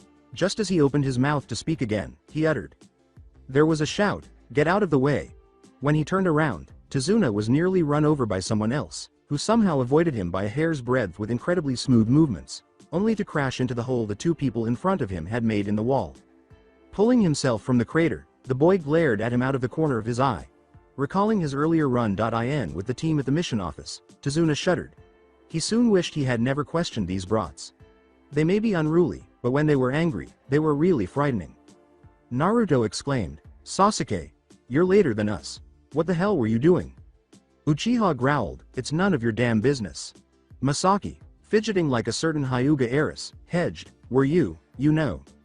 Hyuga Hinata, somewhere outside Konoha, sneezed. I know what? A bewildered Sasuke said. Misaki muttered, were you watching porn? Sasuke exclaimed. What the hell? In confusion and embarrassment. His cheeks became hot and slightly flushed. He stammered, why would I be doing that? No, just no. Really? A clearly deflated Misaki asked. I thought all boys watched porn. Another outburst ensued when Naruto piped, maybe he was masturbating? Why would I be doing that before a mission, you idiot? Screamed Sasuke. When Kakashi reached the scene 30 minutes later, he exclaimed, yo. He discovered Tazuna squatting with an empty sake bottle scattered around him, clearly suffering from a hangover, and holding onto his head. His genin were arguing with each other. Sasuke appeared quite agitated, blushing and occasionally stuttering. Whatever they were debating, Naruto appeared to be deeply engaged in it. Misaki appeared to be thoroughly enjoying her teammate's performance. He inquired, what's going on? Misaki said nonchalantly, oh, we were just talking about whether Sasuke was gay or not. Am not, exclaimed a resolute Sasuke. But the way you run away from all those fangirls, and finding other boys and showing your dominance over them is clearly because you bat for the other team, right? Asked Naruto. If you tolerate those annoying fangirls, you are free to do so, but I am not going to be taken by any one of those manic buffoons. And you know better than anyone else why I want to be stronger than others, argued Sasuke. Naruto challenged him, saying, if you truly are straight, I dare you to go and find yourself a date. According to Sasuke, I accept. Kakashi interrupted, now, we can have a discussion about Sasuke's sexuality after this mission is over. I want all three of you to take this mission seriously and protect Tazuna-san here with your life. The three of them chanted, yes sir, in a rare display of seriousness. But we wouldn't have to do much because this is a C-rank escort mission, so no pressure, replied Kakashi. Akuz! Exclaimed Naruto as he led the group out of the village, while Kakashi carried an almost unconscious Tazuna on his shoulder. Konoha was known as the village hidden in the leaves, for a reason. It was extremely difficult to locate because it was encircled by a massive forest on all sides. Without adequate guidance, anyone attempting to make their way through the forest to Konoha was certain to become lost. The paths created by cutting down the trees were the only way anyone could reach it. A group of people was seen leaving the Konoha village along one of these paths.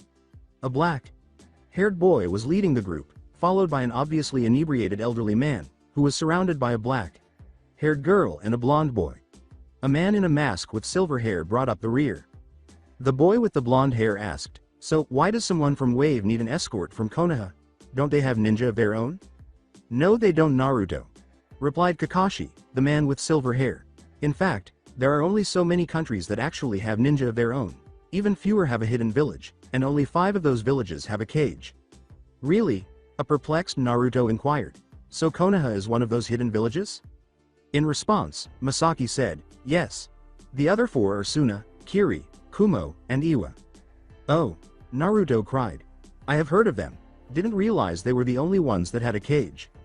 Sasuke interrupted, of course you wouldn't, Dobi. You never paid attention to class, did you? Naruto laughed uneasily as he rubbed the back of his head. The group kept moving in Wave's direction while engaging in small talk. Tazuna didn't contribute much to the conversation and was largely out of it. They were moving much more slowly because he was also quite drowsy.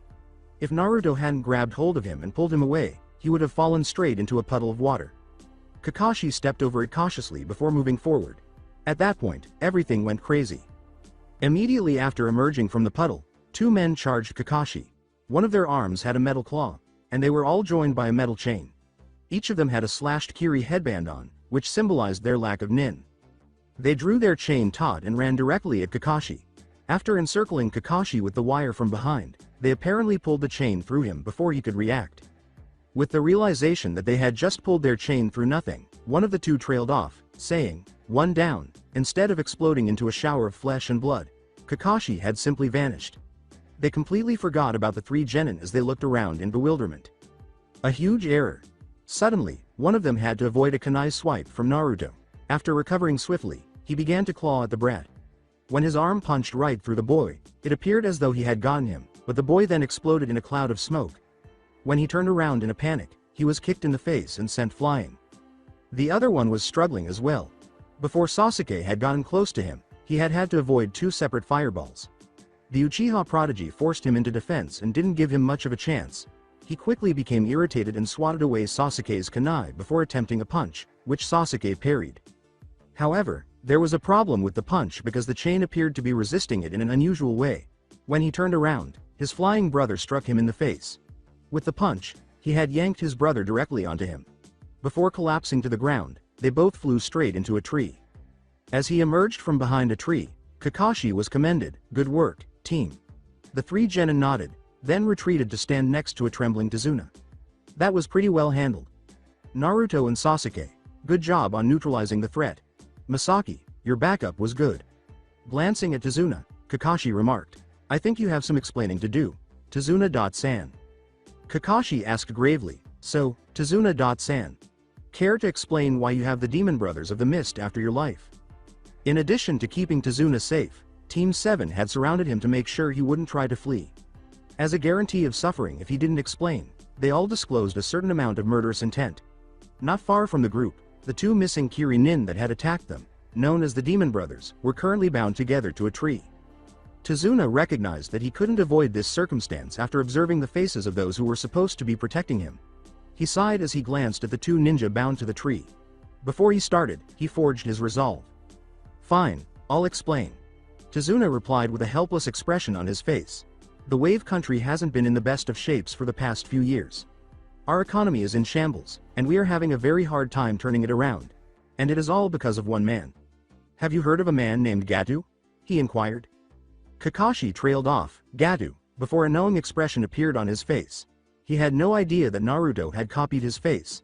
As in Gato from Gato Corporations? Tazuna answered, "The very same." Masaki inquired, "Who is Gato, Kakashi sensei?" Naruto was the one who responded to her query. Everyone looked shocked when Naruto said, "Gato is a famous businessman in Wave. He owns a shipping company, which had turned him into one of the richest private individuals in the world." Naruto chose to ignore it. Tazuna quickly dismissed the shock and went on, "That is just the official story. The truth is that he uses the shipping company as the front to run illegal activities. Extortion, smuggling drugs, assassinations, prostitution.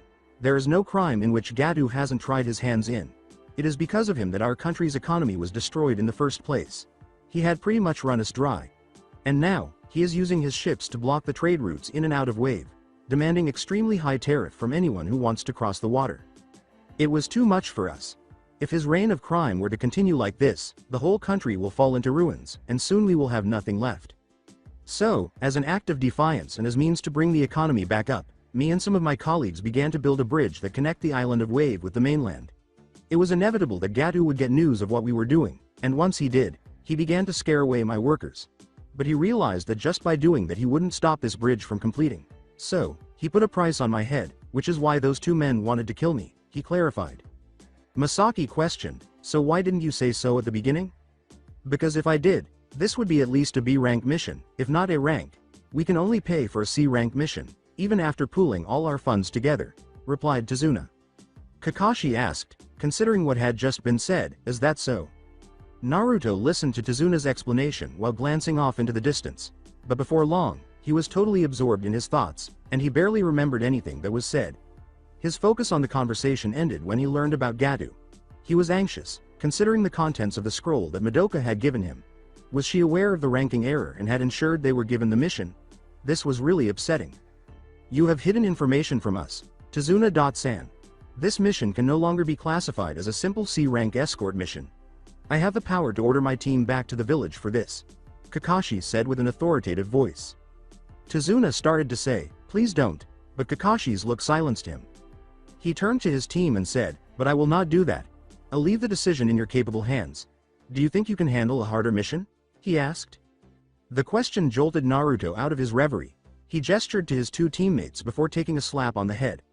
"I can handle whatever the Gato guys throw at us. I am more worried about whether these two can take care of themselves," he said confidently, glancing at Kakashi. Masaki angrily retorted, "Don't be so full of yourself, Naruto. And of course I can deal with it." As a precaution, she struck him on the head once more.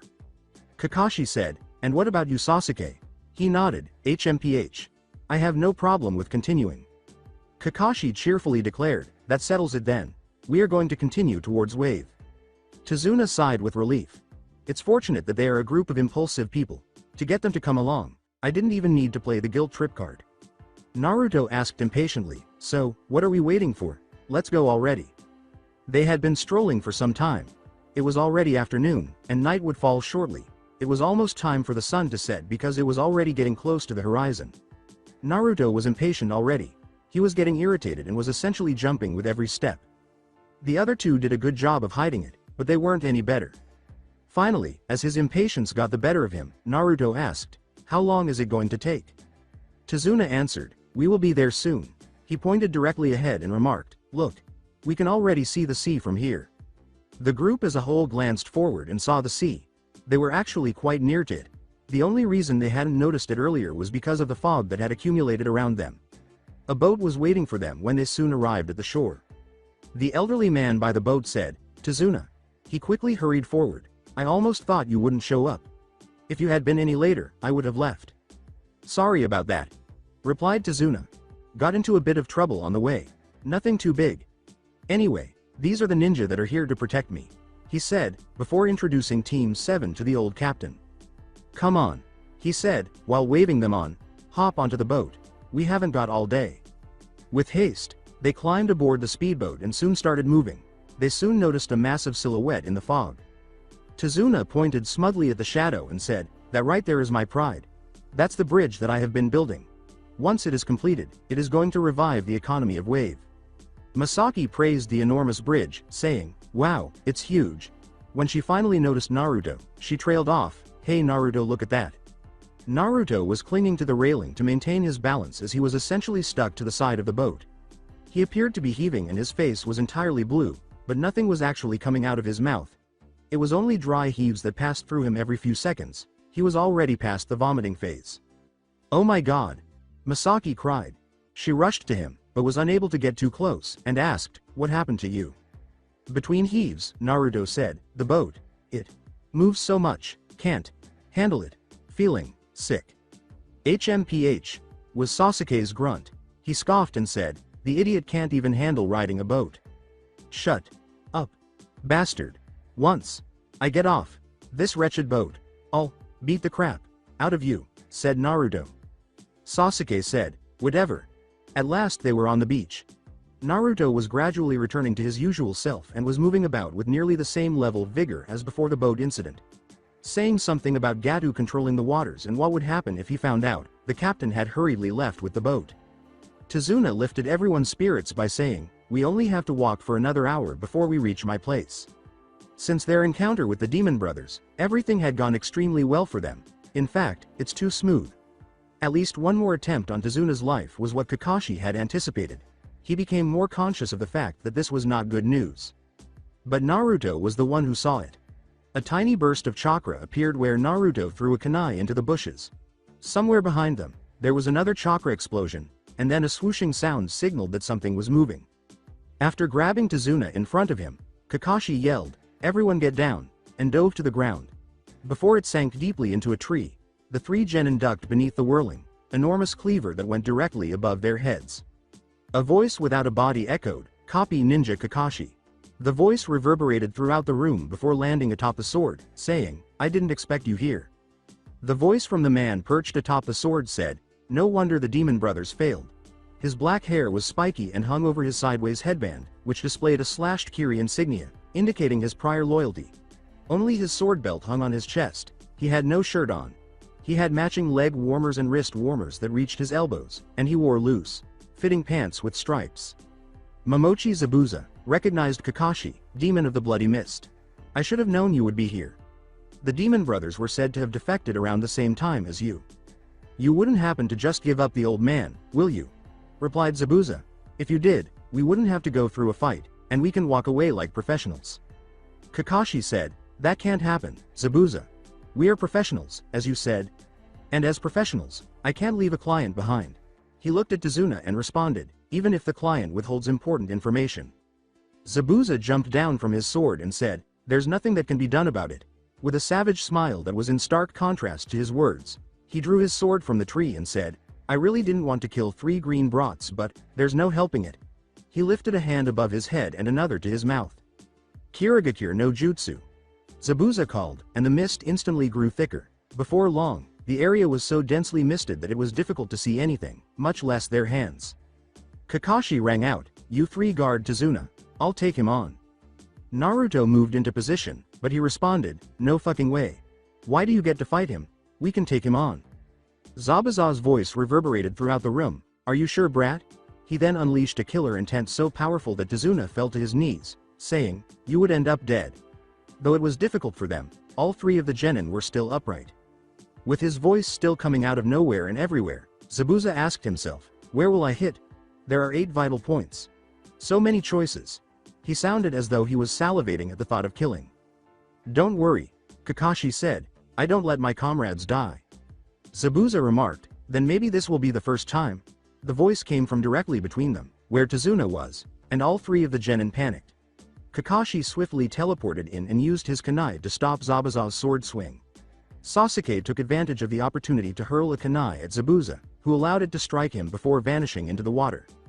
"Mizu Bunshin," Sasuke said, nearly in a panic. He watched as Zabuza's sword, which appeared out of nowhere behind him, split Kakashi in two before turning to water as well. Zabuza's sword made a strong swing, swatting away Kakashi, who appeared behind him. The three genin and Tazuna vanished in a cloud of smoke after Zabuza twisted around and cleaved them with the same swing. "Kage Bunshin," a startled Zabuza cried. Silently and swiftly, and not too soon, he left his position. It lit up and then burst into a cloud of smoke as soon as he was out of sight. The mist was also successfully blown away by the shockwave, exposing everyone's locations. Zabuza was standing directly on the beach, sandwiched between Team 7 and the water. Tazuna was nowhere to be seen, but Kakashi and his genin had assembled. With a hint of rage in his voice, Zabuza inquired, "Where is the old man?" Masaki teased, "Wouldn't you like to know?" Kakashi, "Sensei, leave him to us. You make sure Tazuna-san is safe." Kakashi questioned, "Are you sure?" His concern was unavoidable. Sasuke responded, "We'll be fine. You should know better than anyone what we can do together." Kakashi answered, "True." He shaped a Mizu Bunshin and said, "I still don't know all of it, though." Before he left, he said, "I'll leave him as backup. Don't mess up." "Ha ha ha ha ha ha ha ha." Zabuza cried out in a fit of laughter. "Do you brats think you can take me, the demon of the bloody mist, all on your own?" Naruto answered, "We don't think. We know so." Before charging the three genin, Zabuza yelled, "Shiki." "But that won't help you in a fight, will it? Let's see if you have the skills to back up your claim." In an attempt to cut them in half from the waist, Zabuza swiftly closed in on them and made a horizontal slash. To get away from it, the three of them leapt in different directions. Naruto was in the opposite direction of the sword and to Zabuza's right. With a kunai in hand, he moved swiftly in. But when Zabuza displayed a great deal of sword agility and moved it back for another slice, he was forced to bend back. On the other side of Naruto, Masaki took the risk. She sped right through Zabuza's guard with her Sharingan spinning quickly, but she was still a little slow because Zabuza was still able to swing the sword, this time continuing the swing he had made at Naruto. Masaki deftly leapt over the swing and used her hands to push off the blade. She used the push to perform a backflip just above Zabuza, aiming a heel drop at him. Zabuza used one arm to block it. Sasuke swiftly charged Zabuza while he was preoccupied, thrusting a kunai directly at his solar plexus. But he was unable to complete the stab because Zabuza demonstrated his strength by using only one hand to swing a sword's heavy meat cleaver. After being compelled to drop to his knees, Sasuke went straight through Zabuza's elongated legs. However, he was able to cause some harm because he struck the back of his left knee with the kunai. With a howl of fury and anger, Zabuza swatted the three of them away with the flat side of his sword. With a smug smile on their faces, the three genin backed off. Panting, Zabuza stood there. He bent down and said, "You will pay." He roared, "You'll pay," as he yanked the kunai out. After swiftly going over a few hand signals, he yelled, "Suiten! Daibakufu no Jutsu!" A huge column of water rose from the sea and landed on the three of them. The three narrowly avoided it before Zabuza, albeit with a slight limp, closed in on them. Zabuza attempted to crush Naruto's head with the force of his sword swing. However, Naruto shocked everyone by using two kunai to stop the swing with a cross block. Naruto was not going to be outmatched, but Zabuza grunted as he increased the intensity of his attack. He started to expel chakra tendrils from his body, and his feet dug into the earth. Before long, the chakra's color changed from the recognizable blue to the startling red that was exclusively connected to the Kyuubi. "What is this child?" Through Zabuza. Few can stop him from swinging, and a child is accomplishing the seemingly unachievable. He was so enthralled with the brat's physical prowess that he nearly lost his senses when the other two team members launched precisely timed fireballs at him. Despite his quick dodge, he was still struck by the explosion. He was launched into the air. He quickly discovered Naruto directly beneath him after attempting to right himself in midair. He flew straight up after being struck in the head by a rising kick. A ball of flame twice as large as the previous ones engulfed him before he could even orient himself. Combination. Kaden. Gukakyu no Jutsu, Sasuke and Misaki shouted. They saw Zabuza smoking, falling from the sky, and some of his clothes catching fire. He made a medium-sized crater when he crashed straight into the ground. When the genin arrived at the hole, Zabuza was standing up with his sword. He stumbled to his feet and said, "You can't defeat me." He swung his sword at them with all of his might after saying, "You are just some rookie genin." A number of senbon flew at him and struck him squarely in the neck, so he never completed the swing. He immediately sagged down. Leaping from the trees, an Anbu approached Zabuza's body. "Thank you for weakening him so much. I couldn't have killed him if not for your help," the child replied.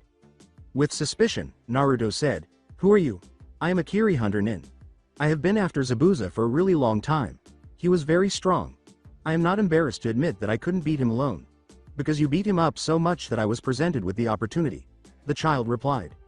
After approaching the body, Misaki looked for the usual indications of life. She expressed her opinion, saying, "No pulse, no breathing, I think he really is dead." The hunter Nin said, "If you don't mind, I'll be taking his body." He then raised the body and held it in his arms. Before leaping away, he gave them a final look and said, "I am really grateful." Naruto remarked, "Well, that was weird." Misaki agreed, saying, "Definitely, at least, that take cares of that." "Not exactly." Sasuke cut him off. Clearly not understanding what he meant, Naruto and Misaki turned to face him. They nodded and said, "That was a hunter Nin, right? Then why didn't he dispose of the body right here?" asked the man.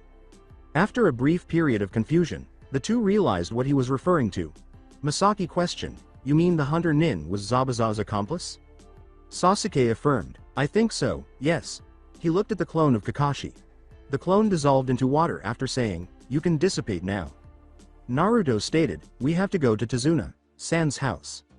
At the moment, Zabuza was lying on a bed with two senbon needles protruding from his neck. He reached forward slowly and took out the needles, while the hunter Nin stood above him. Zabuza's hand leapt up and stopped the hunter Nin's hands from retracting. Trying to sit up, Zabuza moaned, "Ouch, damn it. You had to pick the neck, didn't you, Haku?" "I didn't want to ruin Zabuza Sama's flawless skin, Haku," the hunter Nin answered. "You shouldn't force yourself to get up. It takes quite a while to get fully back from the dead." "Gah!" Zabuza collapsed back onto the bed, unable to raise himself. He reprimanded Haku, saying, "If the method is dangerous, don't use it." Haku said, "There was no other way, Zabuza Sama. Those three were pretty thorough in their attack and teamwork. There was no way I could have interfered and helped us win. And they didn't even get any help from their Junin Sensei either." Zabuza asked, "That's true, isn't it?" When he looked back on the fight, their speed had swept him away. Few squads are able to demonstrate such excellent teamwork. During the actual assault, no words were spoken and no discernible signals were given. This indicated that they had enough faith in one another to attack him without fear of being caught in a crossfire. Zabuza grinned and said, "Hey." Haku felt sorry for the three genin who fought so hard. "They made it into my bingo book for sure." "Oh, before I forget, there was some sort of message in your pocket," Haku replied.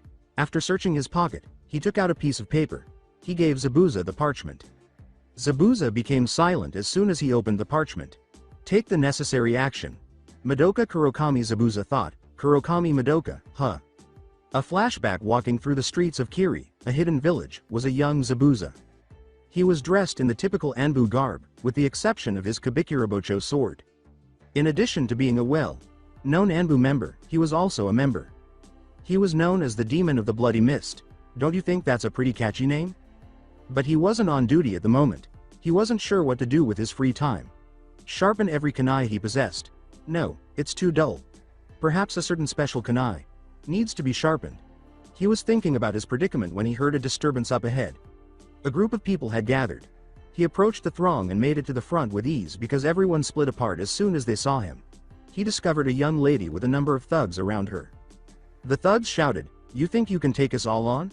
The man was identified by Zabuza as Shinichi, the leader of a neighborhood street gang. The woman said, "Of course I can, or else my name is not Kurokami Madoka," she teased. "Come on, start already. Or are you afraid?" Shinichi ordered, "Fine. Take her out," and all of the thugs charged forward. Madoka deflected a punch that was coming from her right before bending to her left and takedowning the assailant. She grabbed onto the leg after ducking under a kick. In order to knock out the remaining attackers by their own comrade, she then heaved the man off his other feet and swung him in full 3 circles. The excessively one-sided fight ended when she raised the man high and slammed him onto Shinichi. Madoka remarked, "Like I said, I can beat all of you." She sighed, wiping the hair from her eyes. At last she noticed the crowd that had gathered and turned around. She snarled, "What are you looking at?" With obvious annoyance, she said, "Come on. Move along. Nothing to see here." Fearful of what she might do to them, the crowd quickly dispersed. For some strange reason, Zabuza followed Madoka as she started to leave. He simply felt compelled to, even though he had no idea why. Before long, they turned a corner and found themselves in a dead-end alley. After turning around, Madoka went up to Zabuza. She spat, obviously annoyed that she was being followed. "What do you want?" Zabuza asked himself in wonder. The first thing that sprang to mind was, "You are strong." "So?" Madoka inquired, obviously unimpressed. Zabuza blurted out, unsure of what to do, "I was wondering who taught you.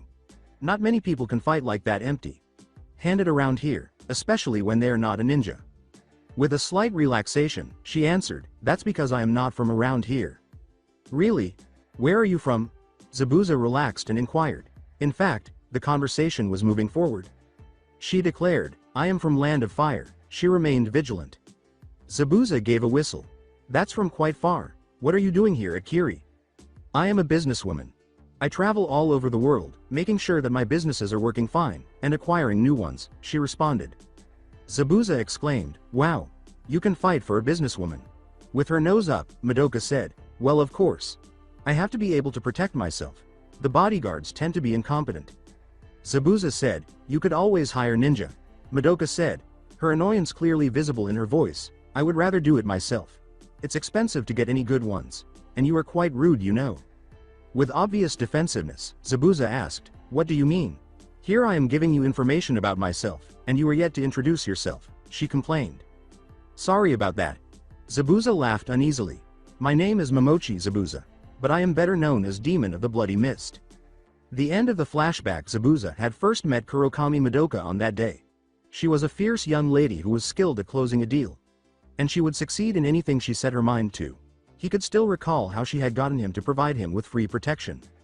A flashback. 2 weeks have passed since Zabuza and Madoka first met. They had exchanged addresses and parted ways after a lengthy conversation and a quick lunch. He saw her no more after that. He was on a mission right now. Naturally, he was to sneak into a certain fortress close to the borders and assassinate the bandit leader who had taken control of it. He was perched atop a tree branch, just far enough from the fortress to avoid detection. To aid him in the task, he had called forth a great deal of mist. A small amount of mist was normal because they were close to the sea.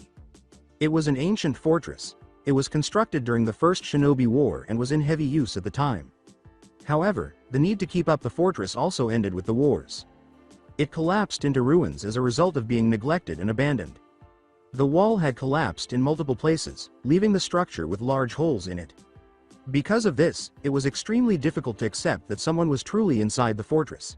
However, a more thorough examination would tell a totally different tale. Evidence of patchwork was found close to the fortress's western side, and the holes in the wall there showed a blocked-off corridor. Zabuza was certain that anyone attempting to enter the fortress from the opposite direction would be caught in a number of traps.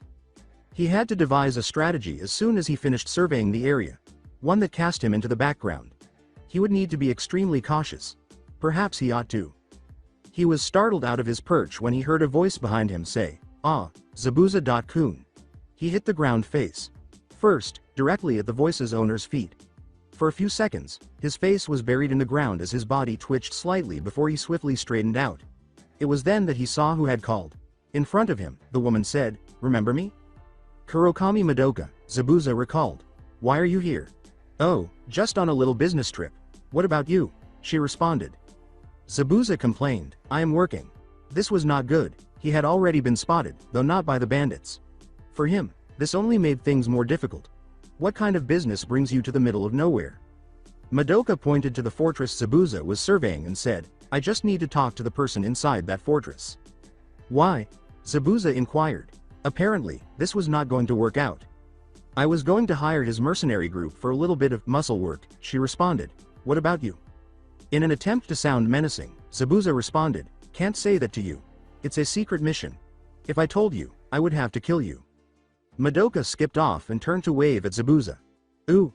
A secret mission. I hope you succeed, Zabuza.kun. I should get going though. I am running late already. Shouldn't make the bandits wait, right? Zabuza.kun. Huh, a dumbfounded Zabuza thought. After standing there for a while, he eventually awoke from his daze. He still had a mission to accomplish, but it had become much more difficult. Or had it? Madoka's spring in her steps was evident as she made her way to the fortress. But her thoughts were racing at an unexpectedly rapid pace. After weighing all available information, she concluded that she had directly entered Zabuza's mission, and she was going to be used to make sure the mission was successful if she knew any better, which she did. Her face briefly flashed a savage smile before returning to its happy state. God damned it, she was going to receive the appropriate compensation if she was going to be used. The gate opened on its own as she got closer, letting 2 guards inside. The guard called out, Who goes there? Kurokami Madoka. I have an appointment. The guard gestured her forward after taking a look at a list. Before allowing her entry, they gave her a thorough examination to make sure she was not carrying any weapons. She was led inside by one of the guards. Before reaching a door, they had to navigate a maze of hallways. The guard left her there after saying, The boss is waiting for you inside. Madoka watched the guard go as he stood in front of the door. As soon as he was out of sight, she turned to face the door. She walked in after knocking on the door. She took a few moments to take in the surroundings after entering. It was a very cold room. Despite the lack of ventilation, a chilly breeze appeared to circulate the space. The desk directly across from the door was the only source of light. There was a chair behind it, and a strong man sat on it. Madoka said, Suwamatsu Yoshiku, we finally meet. The man said, I have heard a lot about you, Madoka-san. Indeed. Madoka teasingly said, Good things I hope. Depends on what you call good things. They are good things for our business, certainly, replied Yoshiku. Madoka entered a serious business mode and said, Thank you then. I hope you know why I am here, Yoshiku-san. With a serious and defiant expression on his face, Yoshiku said, I do. But I don't agree with you. We are perfectly fine on our own. There's absolutely no need for a foreigner to come in. Madoka said with a smile, Oh, but it's quite profitable around here, you know. Yoshiku stated solemnly, It is. And we would like to keep it that way. Are you implying that I can't run a business properly, and I would cause the entire industry to slump? Madoka asked erratically. Yoshiku attempted to defuse the situation by saying, Nothing of the sort. We just like to keep our turf to ourselves. Madoka returned to her happy smile and said, If that is the case, I can't say anything else, now can I? Anyway, I actually have a job for you. Yoshiku leaned forward and asked, Oh, what kind? With obvious interest. Madoka pushed forward a picture and said, I want you to have this person assassinated. He is a business rival, and I can't have him get something that I can't. He is in water country currently, so you should have no trouble finding him. Yoshiku looked at the photo and remarked, Oh my. That's a troublesome target you have there. I will have to do this myself. That will cost you extra. Masaki put a bulky bag on the desk after saying, I know. That's your advance. You will get the same amount once the job is done. Yoshiku opened the bag and looked inside, saying, That will do just fine. When do you need this done by? Madoka answered, As soon as you can. Zabuza had been waiting outside the fortress for some time. But he couldn't help but feel uneasy after seeing Madoka enter. She was aware of his presence, and he would still be at a disadvantage even if he changed positions.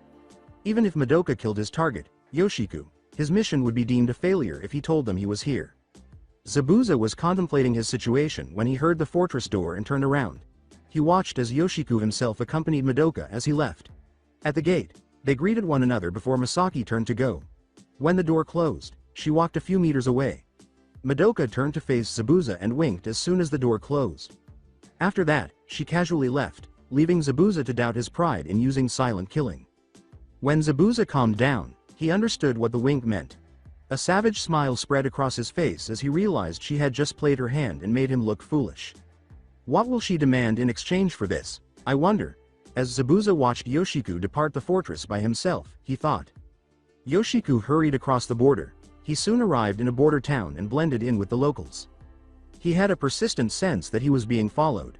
If someone followed him, he would sense their chakra, which they used to keep up, because he had made sure to avoid the usual routes and run at full speed. No chakra signatures had struck him. Nevertheless, he continued to feel as though someone was staring at him. It had the feeling of intent to kill, but it was so suppressed that it didn't appear to be. This actually frightened him. But he had a task to complete, and if he was successful, it would pay handsomely. While searching for the local information broker, he strolled through the crowd, listening to half of the conversation in the hopes of learning something crucial. He hoped to obtain some trustworthy information about his target because he knew the man personally. However, he didn't even need to go that far because he noticed something intriguing in the conversation. "Hey, did you know? What is it? There is rumor that the prince is in town." "Really? Oh my. That is dangerous, you know. If the prince of the mafia world suddenly showed up at a small town like this, won't we get completely wiped out? I hear that he is being chased." "Chased? But by whom?" "I hear it was the Invisible Princess." "Invisible Princess? Who is that?" "You don't know? Man, you are quite behind times, aren't you? They say that she's not originally from Kyuubi. She showed up in the Kyuubi mafia world out of nowhere last month and has gone on to take over almost a quarter of the mafia under her control, and yet, no one has yet to see her face. And if she is so good at hiding, how did the news get out? You have the losing side to thank for that. They have been using any means possible to get news out to other groups in an attempt to stop her conquest. So they have been using the regular channel to make it even hard for her, since now the Kyuubi ninja are after her to stop the disruption in the balance of power. So, why would a person like Prince run away from her? I am pretty sure he is known for his stubbornness. There is no way he would let go of his territory. I hear he was forced to. She had somehow gained the approval of Prince's inner circle, forcing him out of his own organization. So he did the only thing he could do, he ran. So he must want to escape the country if he is here, no? I guess so. For Yoshiku, that was a treasure trove of information. He could complete his work much more quickly if the prince were present. He started walking swiftly, looking around the town and remembering everything he knew about the prince and the town. He quickly discovered the location of his target. He appeared to be hiding in an underground, deserted building. He arrived at the building in a flash and discovered a different entrance. He entered cautiously. Without wasting any time, he started looking around the structure. Before long, he came to a door that was closed. He tried to sense the interior of the room by sharpening his senses. He swiftly retreated and hid by a corridor when he heard a slight noise coming from inside. He caught a glimpse of a man emerging from the edge. He became aware that he was facing his target. He moved swiftly and covered the man's mouth to silence him. He cut his mark's throat before he could struggle. Before releasing the dying man, he waited until his struggles had diminished to mere twitches. The now dead man fell to the floor. After flipping the body over, Yoshiku removed the picture from his pocket. An ideal fit, he thought. He got to his feet and was momentarily immobilized by the intent to kill behind him. But as soon as he was able to move again, he stooped and spat blood. When he looked down, he saw a big sword impaling him from behind. Everything was gradually becoming blurry as his consciousness faded. He heard a male voice behind him just before the darkness engulfed him. The final words Yoshiku heard before passing away were, "She played all of us very well, didn't she?" Madoka was standing at the town's gates. Unable to handle the tension, she paced around just outside the town. When she heard a sound coming from the forest, she stopped pacing. She felt a chakra signature as she approached, and she recognized it right away. Madoka asked the man in front of her, "I guess this means your mission was a success, eh, Zabuza-kun?" Zabuza answered, "It was." In front of Madoka, he dropped the prince's body. "I suppose you would want that." Madoka asked, appearing perplexed, "Why would I want the dead body of a person I don't know?" "No need to act all innocent, invisible princess," replied Zabuza. After a few moments of being expressionless, Madoka's face erupted into a broad smile. "Guess you found out, huh?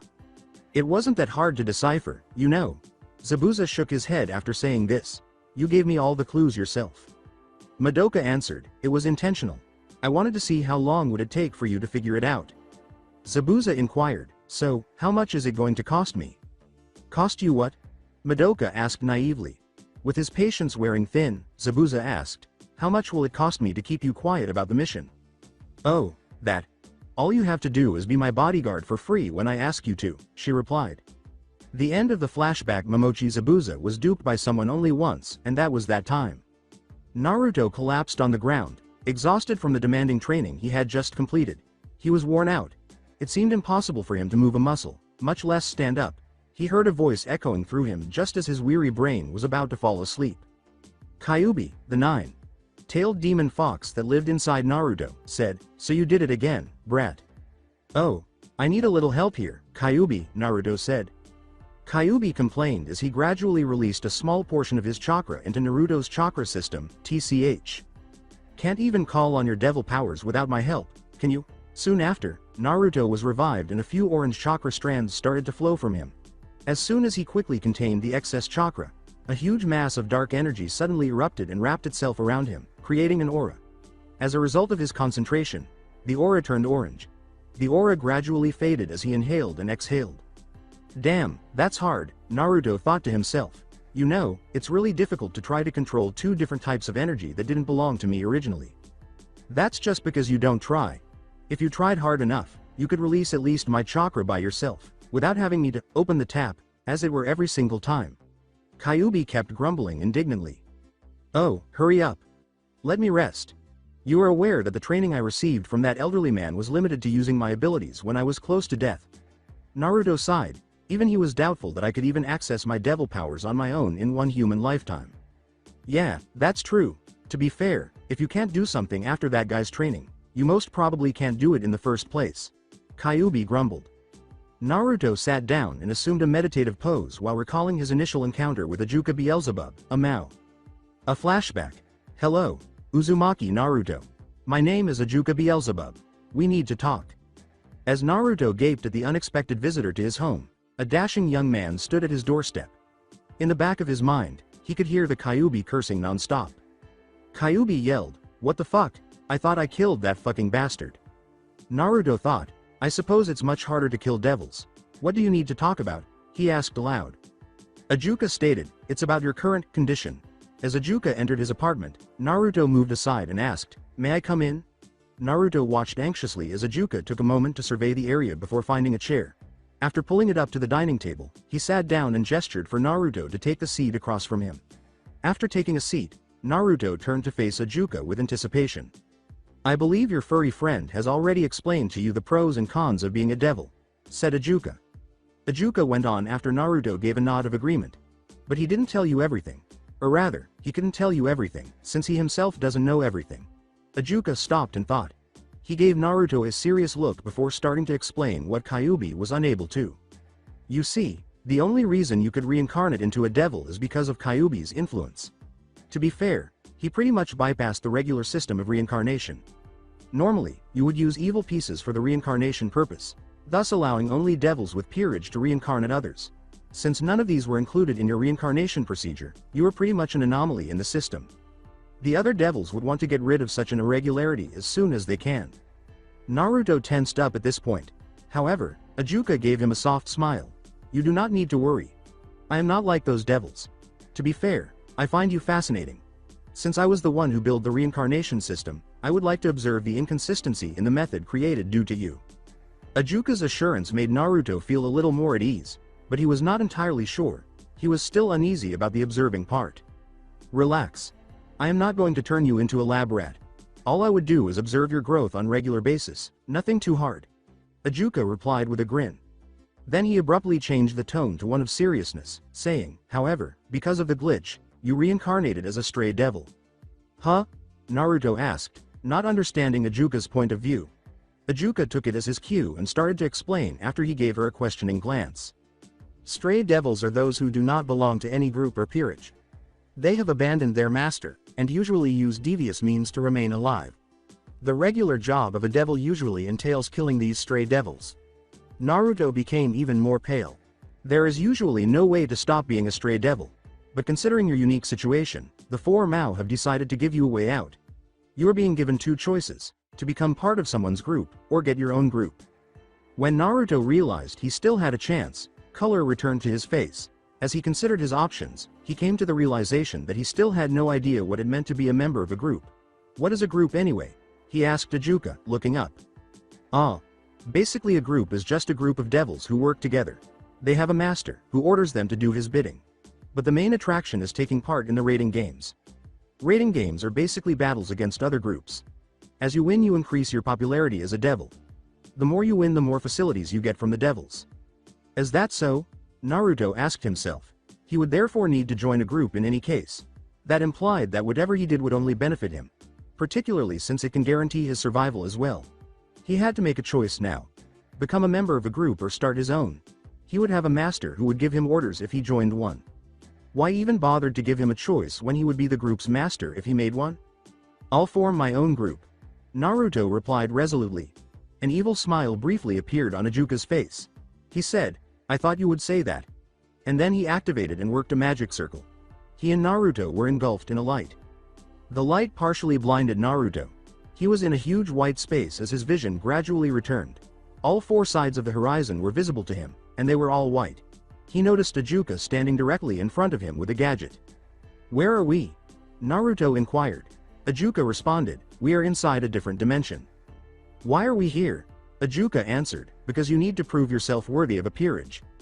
A skeptical Naruto questioned, peerage? But I thought I am going to become a master? With a devilish grin on his face, Ajuka replied, didn't I tell you? To be able to start a group, you need to have a peerage. He then pressed the button on the gadget he was holding. Naruto went pale. Naruto's cry, Jia, echoed throughout the whole dimension. End of flashback. Naruto shivered uncontrollably. That was the worst kind of training I ever had. Kyuubi joked, and yet, it was the best training you ever had, too. Yes, indeed. In any case, now stop talking so I can meditate. Sasuke was strolling around the Uchiha estate. No one was visible in the area. There was no sound at all. Sasuke detested that quiet. He accelerated and soon found himself running. Before long, he reached his home. He dashed inside and discovered his parents sprawled on the floor, covered in blood. A noise came from behind him. He turned around and saw his brother Itachi. He felt relieved. Only briefly, though, before he noticed the blood on his hand. Sasuke was not familiar with the new pattern that Itachi's spinning Sharingan revealed. He was drawn into another dimension before he could take any action. Itachi was in front of him. As he started to show Sasuke the pictures of the recent Uchiha clan massacre, Itachi remarked, you are weak, brother. If you wish to become as strong as me, then hate me, and kill your closest friend. Ga! Was Sasuke's startled awakening. He was completely covered in perspiration and was panting heavily. He stood up unsteadily and made his way to the bathroom. When he got inside, he woke him up by splashing cold water from the tap in his face. That dream again? He asked aloud as he emerged into the hallway. Sasuke was startled by a voice asking, what dream?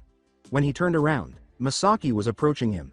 After regulating his breathing, Sasuke turned to face Masaki with a curious expression. Masaki said, oh, I had the graveyard shift, remember? In understanding, Sasuke said, guard duty. Masaki repeated, so, what dream were you talking about? Sasuke took some time to respond. For a few moments, he remained silent, as though the question had never been asked. He had heard the question, though. After a moment of silence, he opened his mouth and nearly whispered. I dreamed about, that night. The two of them just stood there as an awkward silence descended upon the hallway. There was silence for a few more seconds before Sasuke broke it once more. In an attempt to shift the conversation, he inquired, where is Naruto?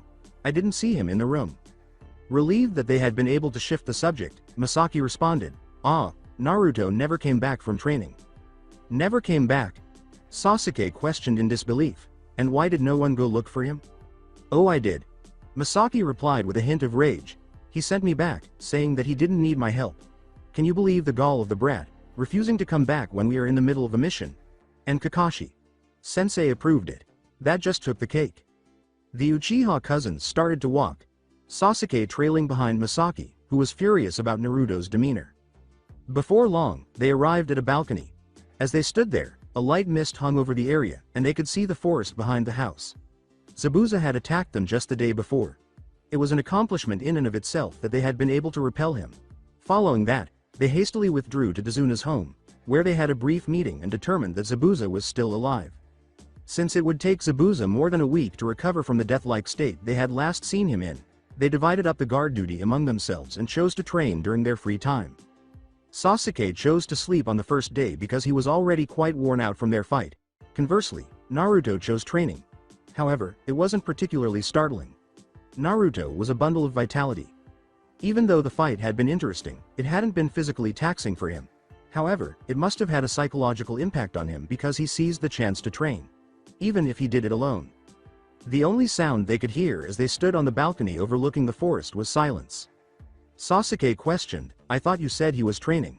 Masaki answered, "He was when I last checked on him." She jumped off and landed lightly on the ground after saying, "He must have fallen asleep. We should go get him." Although not as elegantly, Sasuke followed her in silence.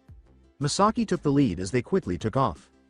However, finding Naruto didn't take long. He was meditating when they got to the clearing where he was training. Sasuke was shocked and remarked, "I didn't know that Naruto could meditate." "He can't," Masaki answered. The laughter in her voice was audible. "He fell asleep while trying." Sasuke said, "Oh. Why was he trying anyway?" "Masaki, how would I know?" According to Sasuke, "Should we wake him?" "Why?" Masaki asked, grinning devilishly. Sasuke said, Sorry, I got nothing. Let's let him sleep. It would be bad if he actually managed to exhaust himself," she replied. She then collapsed onto the ground. Unable to understand Masaki's behavior, Sasuke stood there. He questioned her, "Shouldn't you return to your guard duty?" She answered, "I woke up Kakashi Sensei before coming here." She then gestured to Sasuke after turning her head in his direction. Sasuke accepted the invitation and took a seat next to Masaki after giving it some thought. As they silently observed the night sky, whatever could be seen, of course, silence descended upon them. This time, it was Masaki who broke the silence first.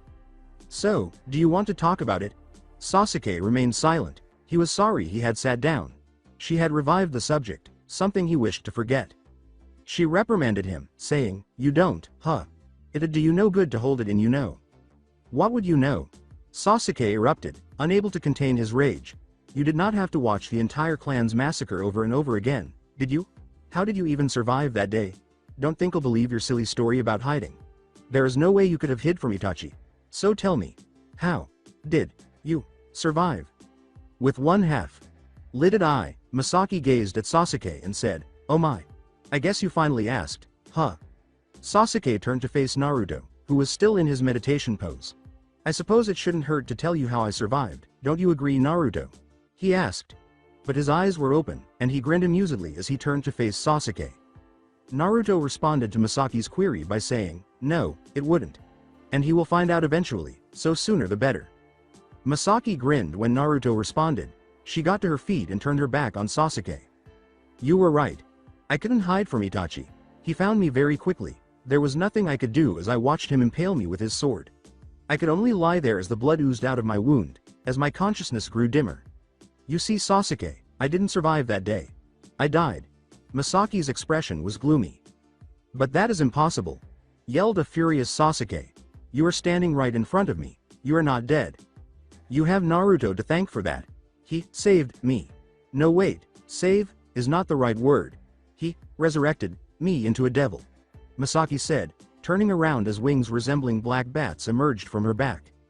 Sasuke was amazed by the amazing wings that sprouted from Masaki's back, and when he turned to look at Naruto, he noticed that he was also imitating Masaki, with wings sprouting from his back. He was unable to process the information that was being presented to him. "You? What? How?" But Sasuke barked angrily. "Basically what happened," Naruto said, "was that the day before I had met Masaki. We got along quite well. That day, she invited me to her home. The whole clan was already dead when I arrived. It took me a long time to locate her. After that, I reincarnated her using my abilities." Sasuke took a long time to understand what had just been explained, and when he did, he pinned Naruto to a tree. "Can you bring people back to life?" Sasuke asked angrily. Naruto answered, "Somewhat. Is it possible for you to return my parents?"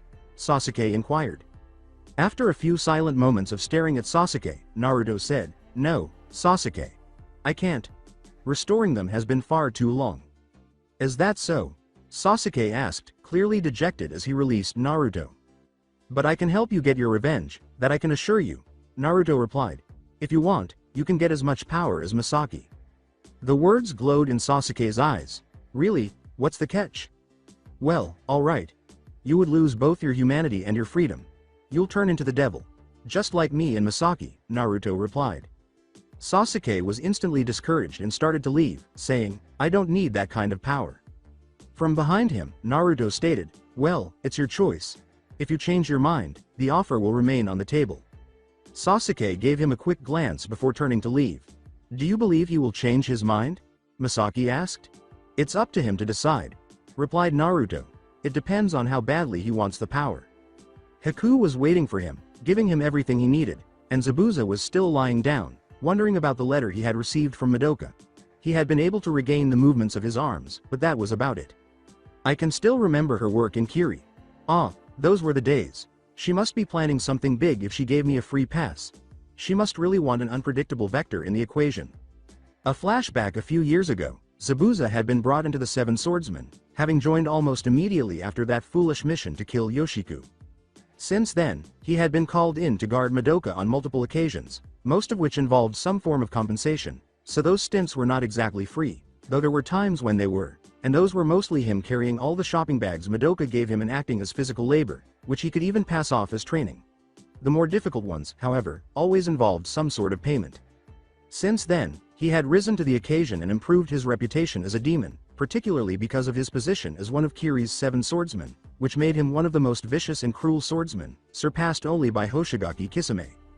During this time, Kiri's military might grew and continued to add to its dark reputation, but the people were unhappy because Kiri's economy suffered due to heavy military spending, even though Madoka worked in the background trying to fix it, in her opinion, having a mafia if the nation's economy was in a recession. As a result, there were a number of minor uprisings that continued to occur throughout the Land of Water as the economy deteriorated. Then came the bloodline purges, in which the Mizukage attempted to put an end to the uprisings, claiming that they were led by a number of bloodline users. In order to put an end to the uprisings, he started killing all of the bloodline users. This was the turning point, and Zabuza was no exception. This time, the Mizukage had gone too far, and although this was a military rule, it is the people's responsibility to oppose and overthrow a tyrannical ruler. Zabuza took it upon himself to defeat the power hungry Mizukage, and if he could win a few good battles along the way, he wasn't going to complain.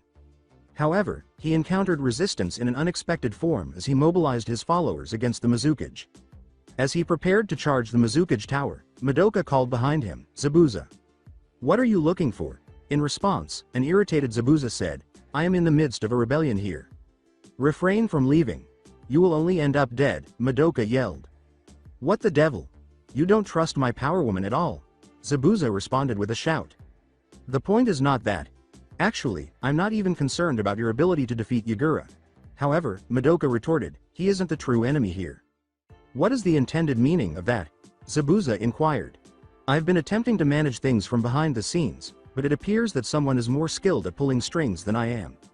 You witnessed all of the bloodline purges because he was able to subjugate Yagura. As far as you could see, I was only able to delay them a little. You cannot resist someone like Yagura who has the ability to manipulate others.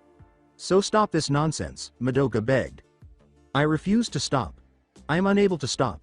Not after traveling this far," Zabuza replied. "I can't betray my comrades' trust."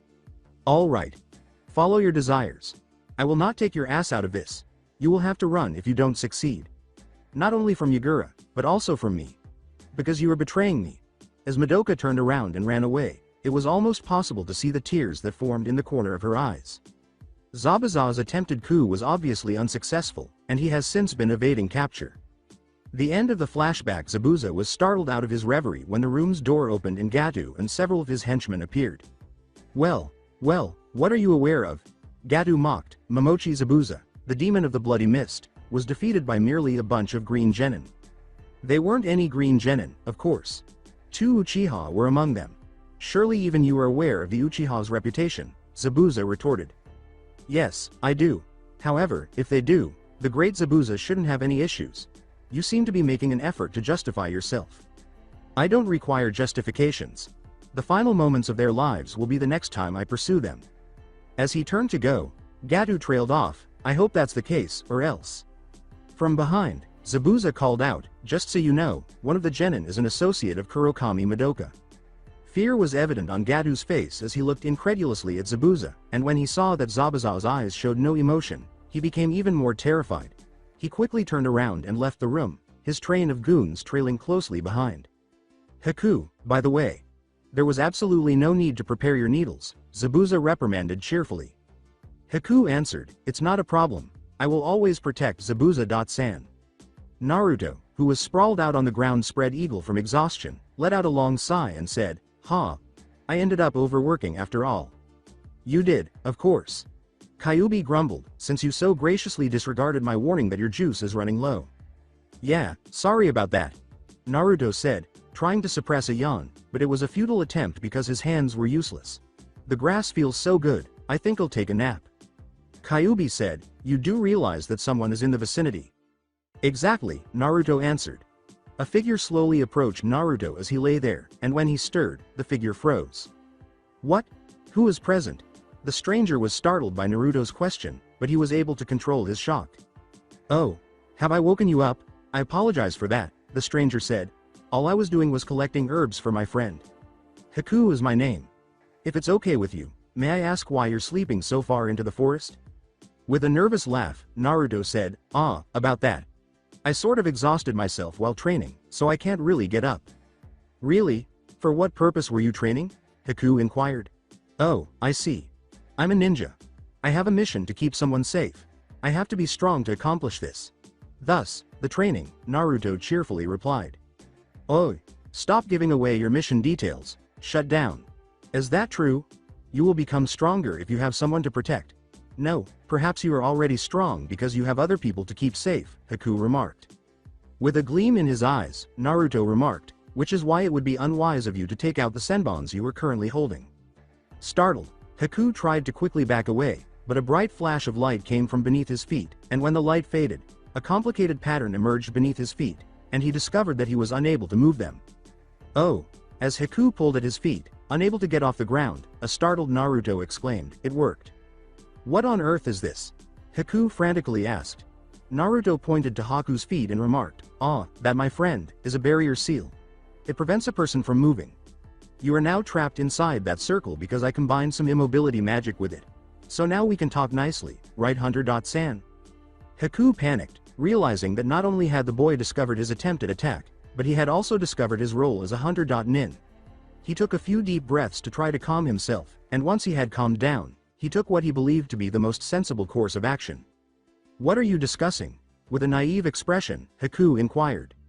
Naruto deadpanned and got to his feet, saying, you do realize that your reaction was so late that it's quite obvious that you are feigning ignorance. Haku tugged a few more times, before giving up on the attempts to free himself. Fine then. He said seriously, what do you want? Naruto smiled and said, nothing much. Did Zabuza get the message I planted on him? He did. Haku replied, alert for any deception. Oh good. Was there anything he said? Naruto inquired. No, and why should I tell you even if he did? With his patience wearing thin, Haku asked. No reason, I suppose.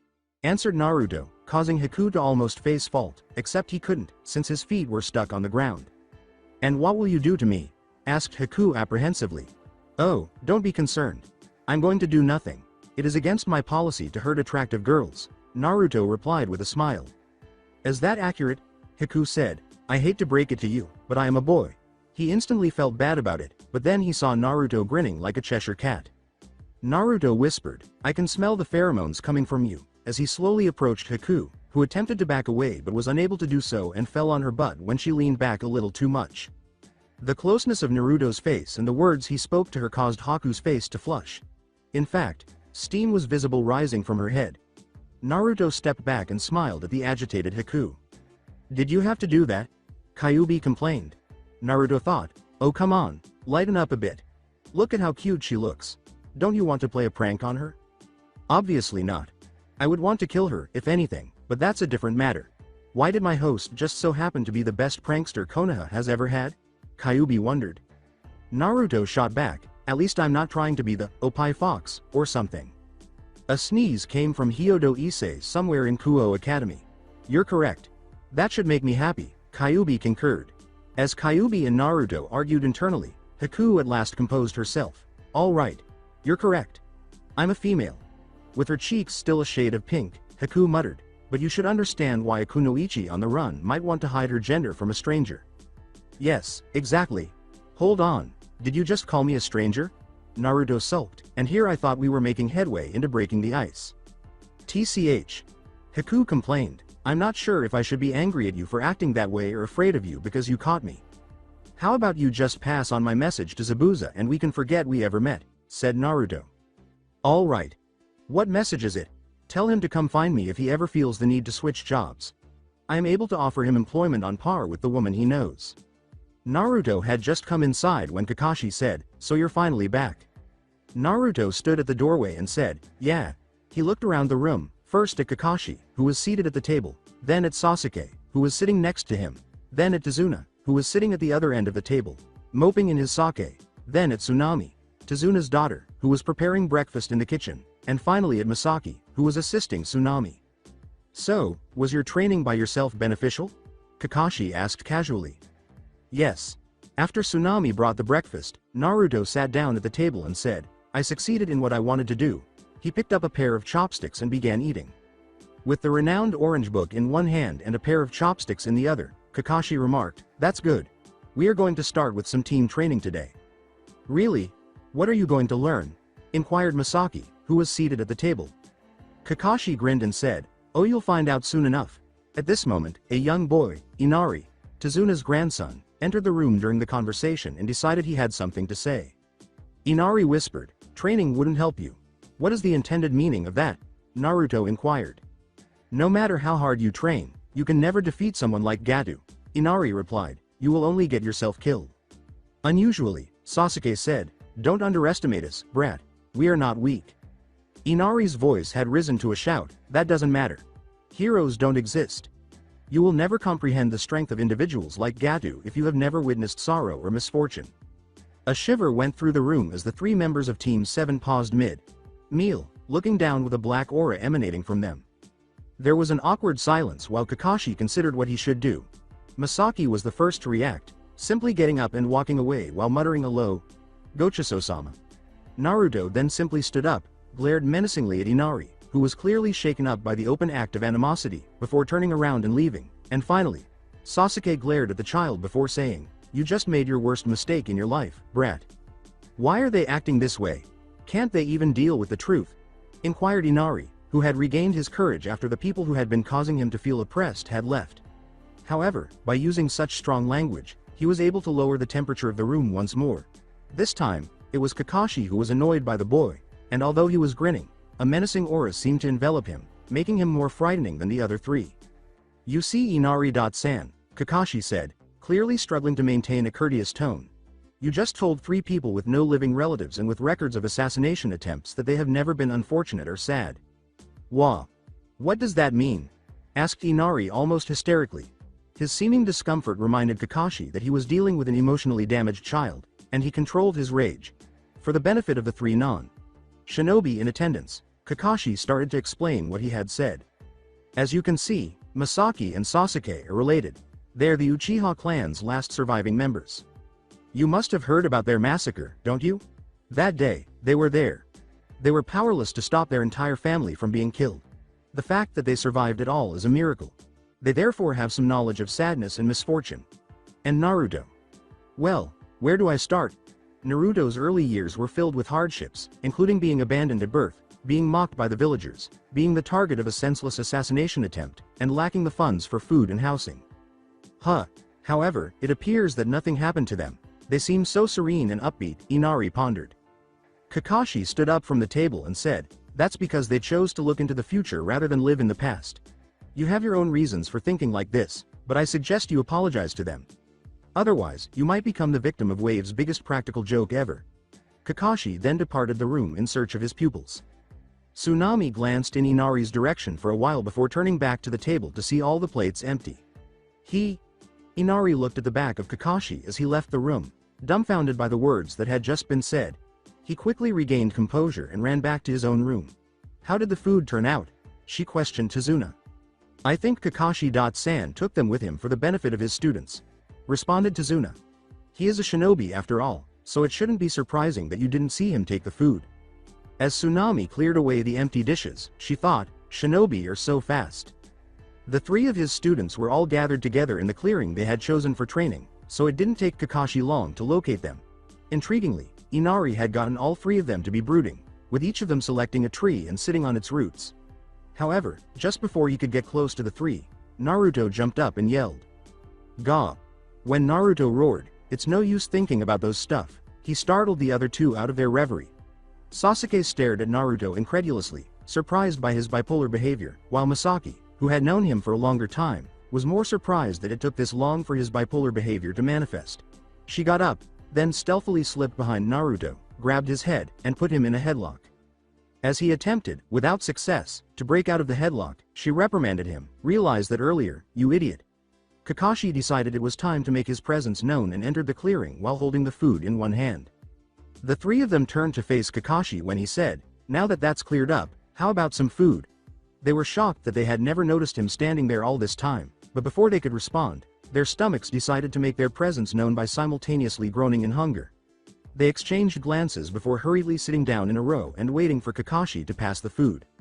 "So, what will we discover today?" As Naruto stuffed his face with the food Kakashi brought, he asked. With his eyes fixed on his well-known orange book, Kakashi remarked, "Since we already covered the tree climbing exercise while we were in Konoha, I believe it's time we moved on to the next level." And, with anticipation, Masaki asked. After a few moments without responding, Kakashi closed his book and said, "We are going to start with water walking." This made his students take responsibility.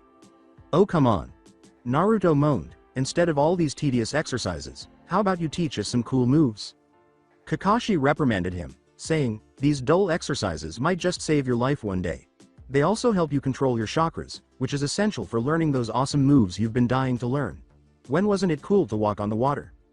Naruto shot back, from the moment it became part of training. Kakashi seemed to ignore Naruto as he said, "Moving on. We will start once you finish eating." "So, how do we proceed?"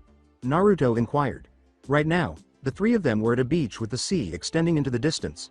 The bridge to Zuna was constructing visible to the west of them, and Kakashi, who was holding his book, was with them. "It's actually quite easy what you need to do. In order to adhere to the tree trunk while tree climbing, you had to release a consistent amount of chakra. All you have to do for water walking is adjust the amount of chakra needed based on the water, which is always changing. This exercise will help you control your chakras and release varying amounts of chakra in brief bursts," Kakashi explained. And, unconvinced by the explanation, Masaki asked. Kakashi grinned at the three of them and said, "And now, you will begin the exercise. Your goal will be to reach the bridge by walking on water.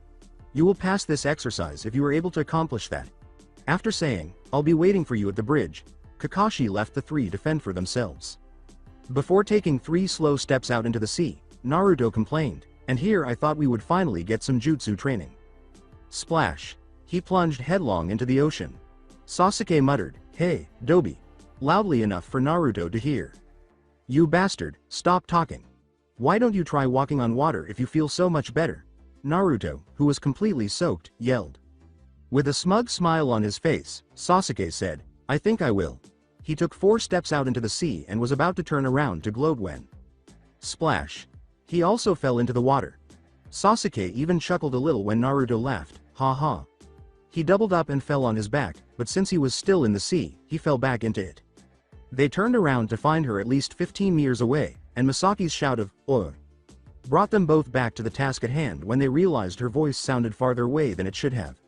"How long are you two going to just sit there in the sea and laugh like idiots? We need to get this done quickly."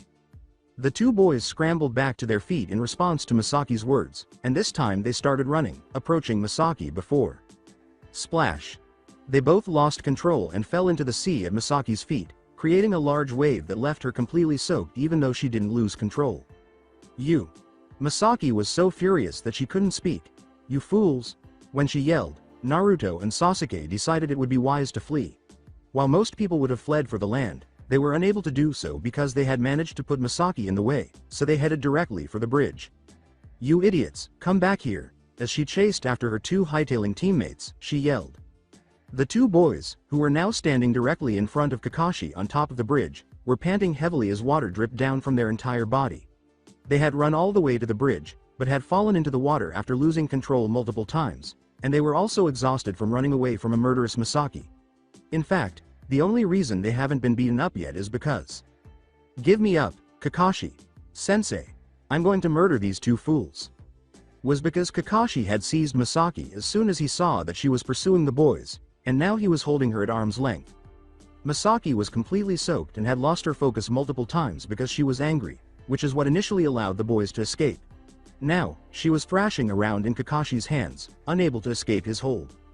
Kakashi reprimanded Masaki, saying, "There's no reason to be upset with them. Consider the positive aspect. I gave you a task, and you completed it in a day. It's a pretty amazing accomplishment. Misaki crossed her arms and turned her head away, still in the air, and huffed, HMPH. For a brief moment, Sasuke had a bad premonition when Kakashi said, but judging by your attire, I can safely assume that you didn't master water walking. So your next task is to run back to Tazuna's house and get a change of clothes. Sasuke relaxed at these words. Poor decision. By the way, Kakashi chose the exact moment to release Misaki, saying, you must run back by the sea. Misaki didn't realize she had been released at first, and the only reason she did was because Naruto's eyes widened before he backed up a few steps. When she realized, an evil smile came to her lips, and she took a step forward. This time, both boys turned and fled, with Misaki right on their tail. As Kakashi turned back to his priceless book, the two boys united in their shout, we'll get you back for this, Kakashi Sensei. After an exhausting hour of playing cat and mouse, they were the mice. Mind you, Naruto laid spread eagle on the floor of the room he and Sasuke shared. Sasuke lying face down on the bed, both of them exhausted from the training that day and the subsequent running away from Misaki. For their lives that followed. Sasuke moaned, remind me to never anger Misaki. Naruto answered, if you promise to do the same for me. Oh, sure, Sasuke said. As they recovered their strength, the two fell silent until Misaki called out from downstairs. Sasuke. Naruto. As if on cue, the pair's stomachs let out a loud moan, alerting them to their hunger. Come down and get your dinner. Together, the two said, coming. After getting up from their seats and heading downstairs, they ran into Inari as they were leaving their room. Inari initially gave them a terrified look, recalling that Sasuke had threatened to harm him, but then he appeared to recall something and spoke. Inari muttered, I'm sorry. What? Naruto gave the child a questioning glance. A little louder, Inari said, I said I'm sorry. I said things about you without actually knowing you. I apologize for that. It's okay. Naruto ruffled Inari's hair and remarked, I'm sure you had your own reasons. After sprinting a few paces down the stairs and out of range of Naruto's punch, Inari said, that doesn't mean you can beat Gato though. He then turned around and stuck his tongue out. TCH. Sasuke muttered, angry brat, as he trailed Naruto down the stairs. A week had passed since their water walking training, and Sasuke and Naruto had gone missing for 3 days after announcing that they were going to training. Separately, of course, nobody was concerned. Apart from Tazuna and Tsunami, as both had a history of going missing for extended periods of time for training, they always returned, so it wasn't really anything new, and they had their communicators on them, so if they were needed, they would be easily found. As they strolled through the village, Misaki was shocked by the condition of the buildings. Many had fallen out of repair, some didn't even appear to be usable, but there were people living or working there. The shops were rather run down, and there were so many children on the streets that the term malnutrition seemed like an understatement. Misaki was currently taking Tazuna to the local market to pick up some supplies. Why? Unable to bear the state of poverty in the nation's main village, Misaki said. Since Gato seized control of the sea routes, things have been that way. He extorted so much money from the populace that the economy of the entire nation was destroyed. With a solemn yet resolute expression, Tazuna declared, this country will continue to crumble as long as we are unable to finish the bridge. Before making a decision, Misaki took another look around. Don't worry, old man. We will give our lives to keep you safe. Thus, complete your bridge. Ha ha. Then, I'm depending on you, Tazuna said. On the same day, Sasuke and Naruto returned home together, although Sasuke was carrying an unconscious Naruto. According to Sasuke, they had trained separately, and when he finished, he went back to the house, only to discover that Naruto had exhausted himself and was sleeping, so he just picked him up and carried on. The following day, Sasuke and Misaki both joined Kakashi on his guard duty, leaving Naruto sleeping at home. In his sleep, Naruto turned around and said. He turned to the opposite side and said, hey brat. Naruto covered his head with his pillow and sat up, saying, if you don't. What on earth is happening? Naruto pondered aloud. For his convenience, the Kyuubi responded, well, your employer's family is getting attacked, that's what's going on. My bosses. What the devil? As he leapt out of the window, Naruto complained, shouldn't you tell me that sooner? Fortunately, he landed on a samurai who was holding Inari. When he turned around, the other samurai slashed at him with a sword. But Naruto skillfully dodged the attack before striking his attacker in the stomach with a sidekick, which caused him to faint.